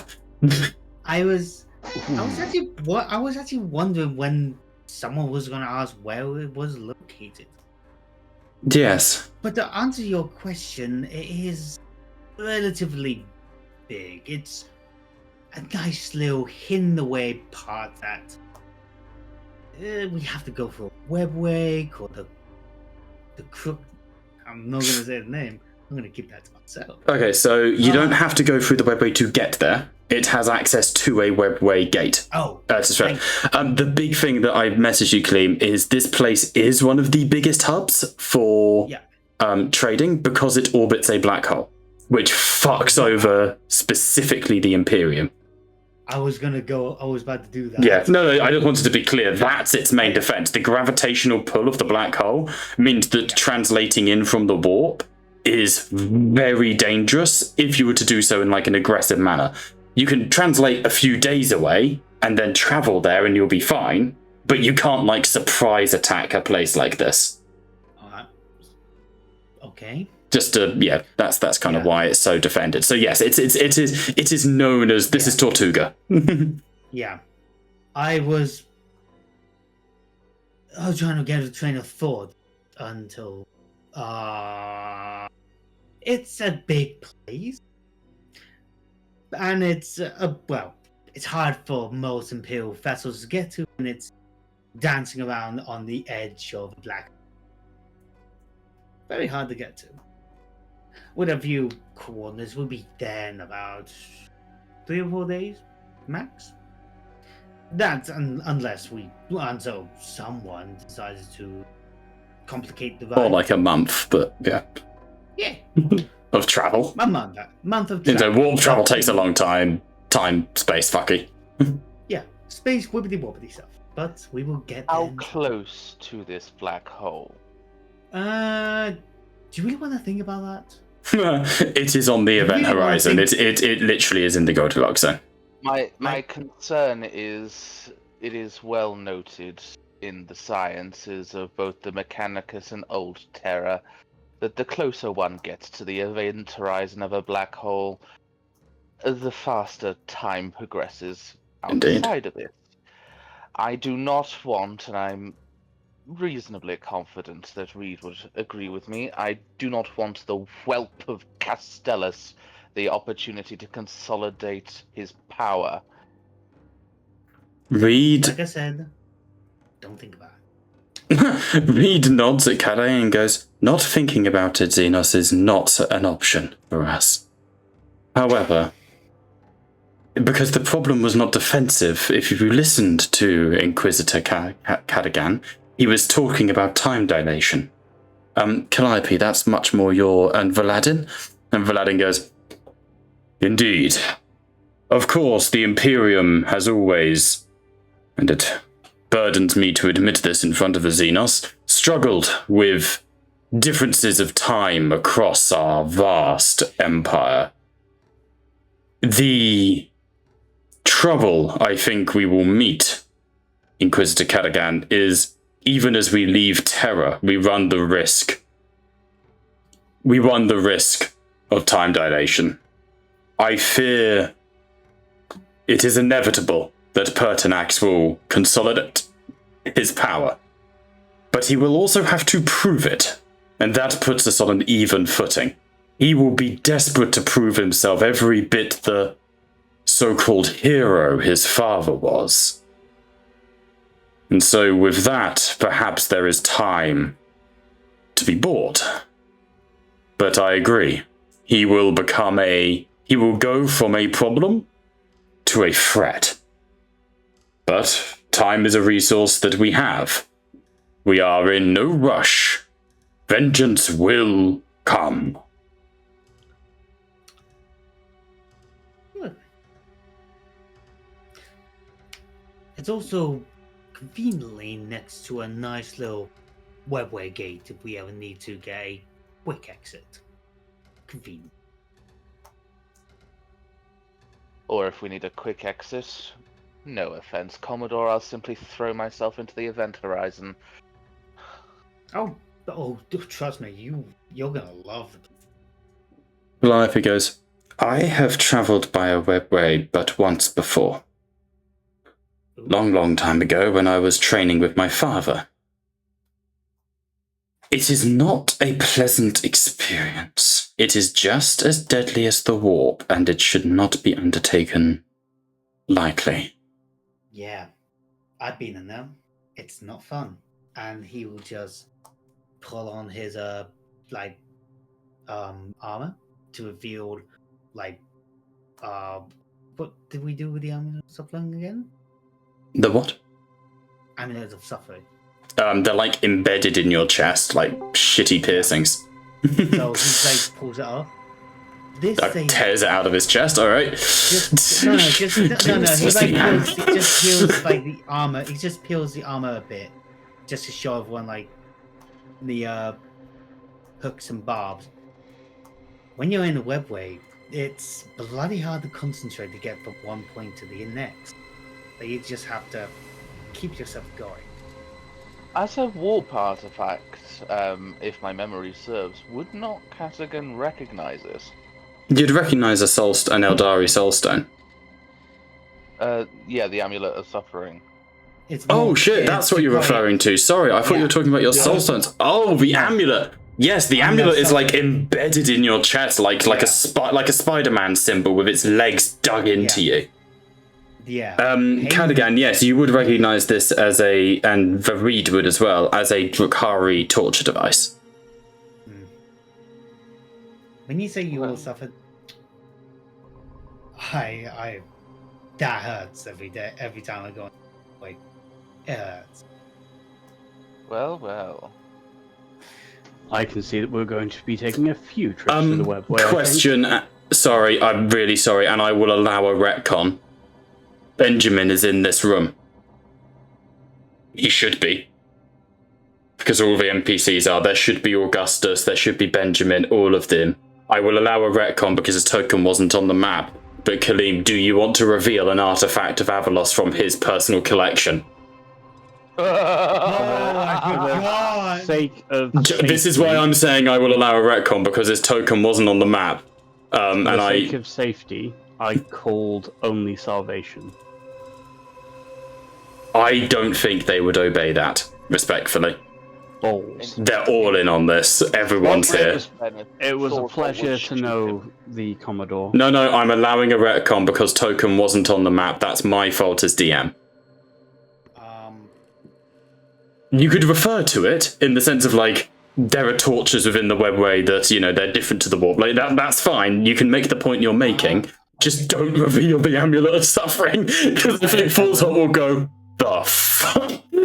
I will simply say, I'll just retcon and go with that because I didn't see the token. No, I've just put it on the screen. It's my fault for not having everyone there, but technically everyone should be there. I will just simply say, to retcon it. I travel through the webway. The only way to get through it is through pain. So I found ways to keep myself going from point A to point B. Yeah. So put my baby Castranas in there, please. Oh, I just put Arik Van there. Hang on. Bit rude. It's kind of cool, though, that we have this roster, and this is, like, all that's left. These are your characters. Any further deaths, like, you know? And yes, I will do. Dibs, if I die, I get to be Tibbs. Because, of course, Sahu's there. You know, like, these characters would 100% be here. But yes. I can guess we're all fine and dandy. I just need a room to myself, and you guys will be alright through the webway.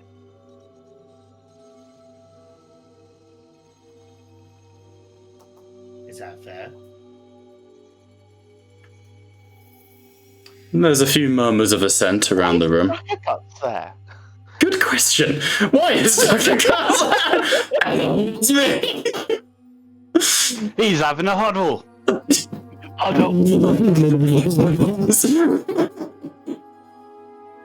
Apologies, yeah. But, yeah. It's next to a webway. We can get out as soon as we can. Just don't look out the windows. Be bad if you don't.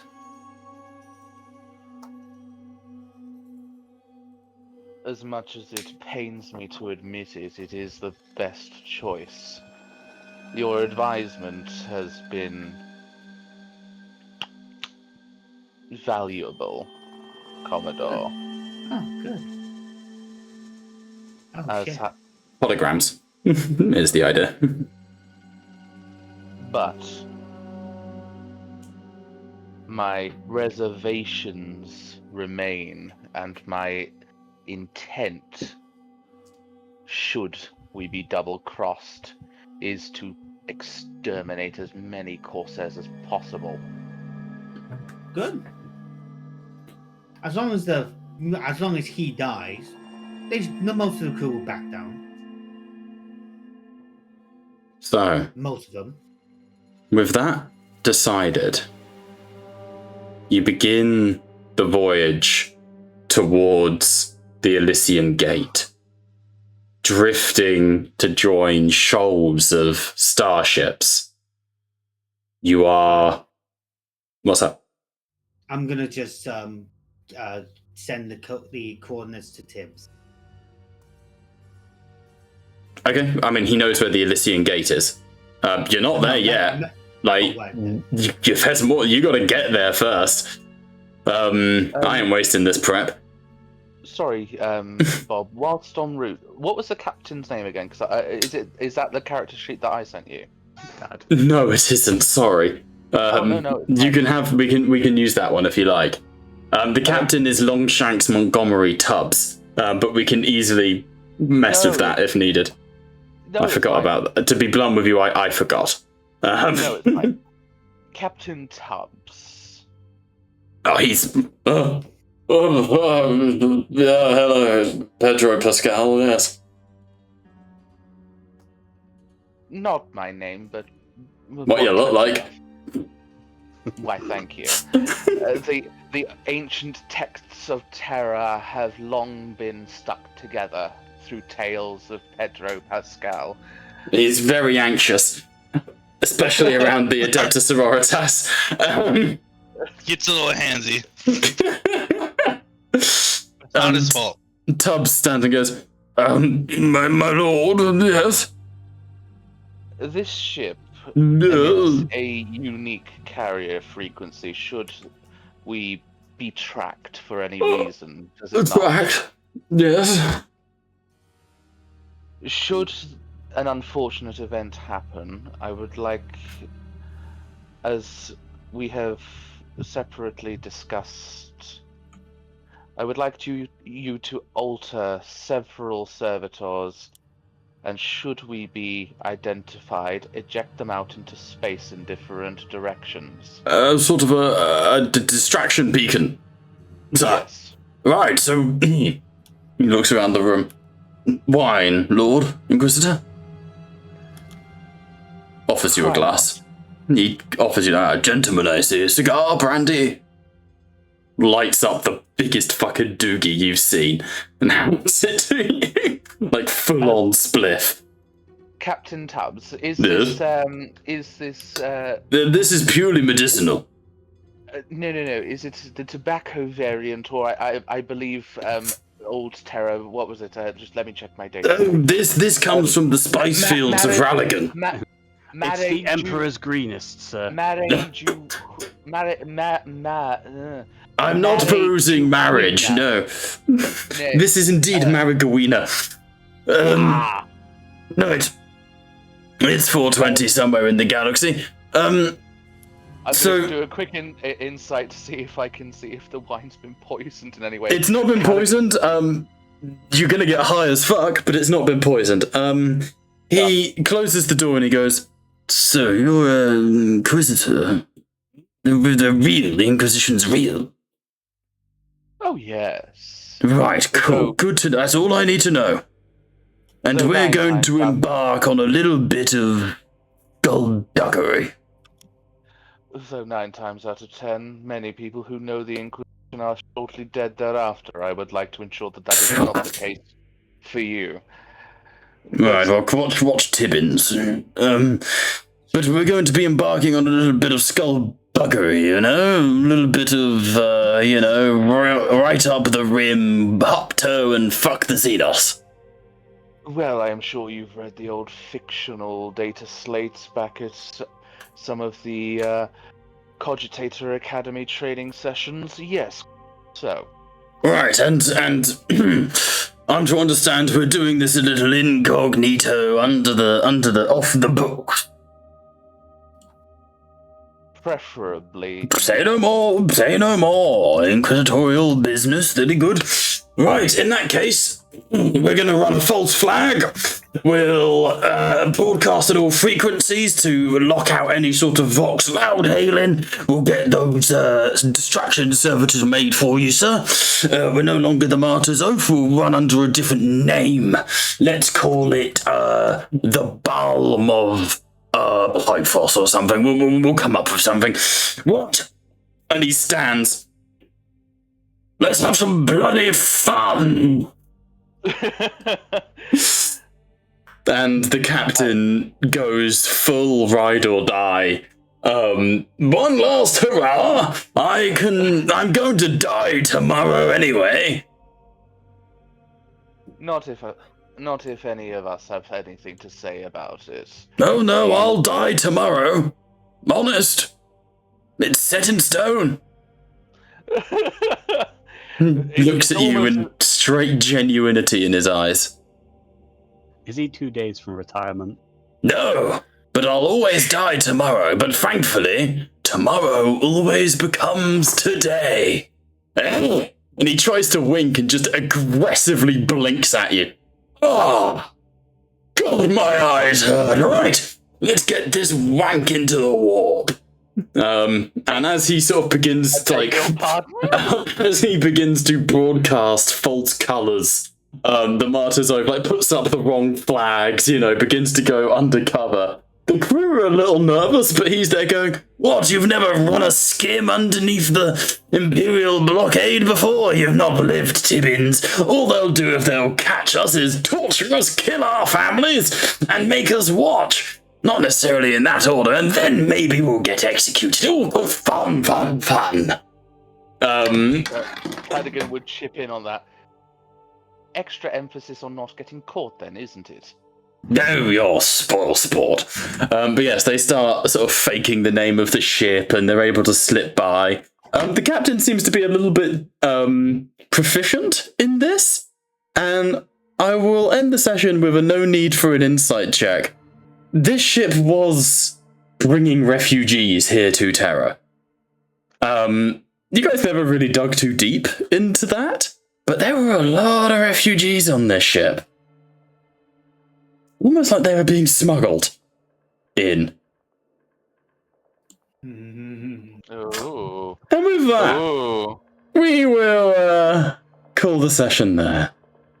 So as ever, thank you so much for watching. We have a plan. We will be... and tomorrow never comes. We have been Tattletales RPG, where the table may indeed be virtual. But you're all bloody welcome at it, boys! Huzzah!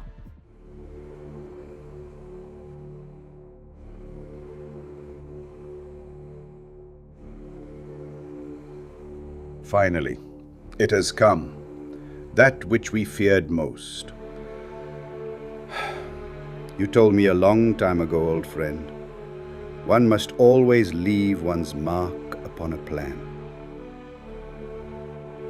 Without a signature, a plan is meaningless. One must devote oneself to it. Utterly. With total conviction. I have lain my hand upon this plan, this terminus decree, this fail-safe.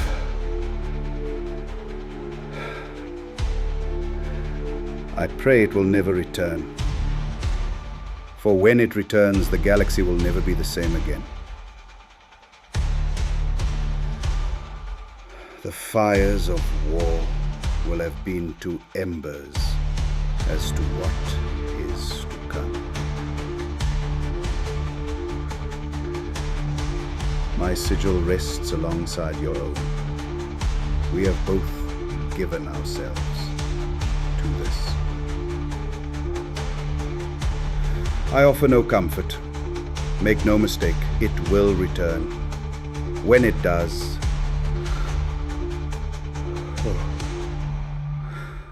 when it does, the galaxy will burn in the fires of Blackthrone. Is your duty? What is the Emperor's will? If we fight and die. What is death? Death. What is it that gives us purpose? What is it that gives the war purpose? Vanquish the foes of the Emperor. The heretic! The alien! The mutant! The heretic! The alien! The mutant! What is it to be an enemy of the Emperor? What is to be dead? What is it to be the instrument of the Emperor's damnation? We, the Space Marines, the Angels of Death. What is it to be a space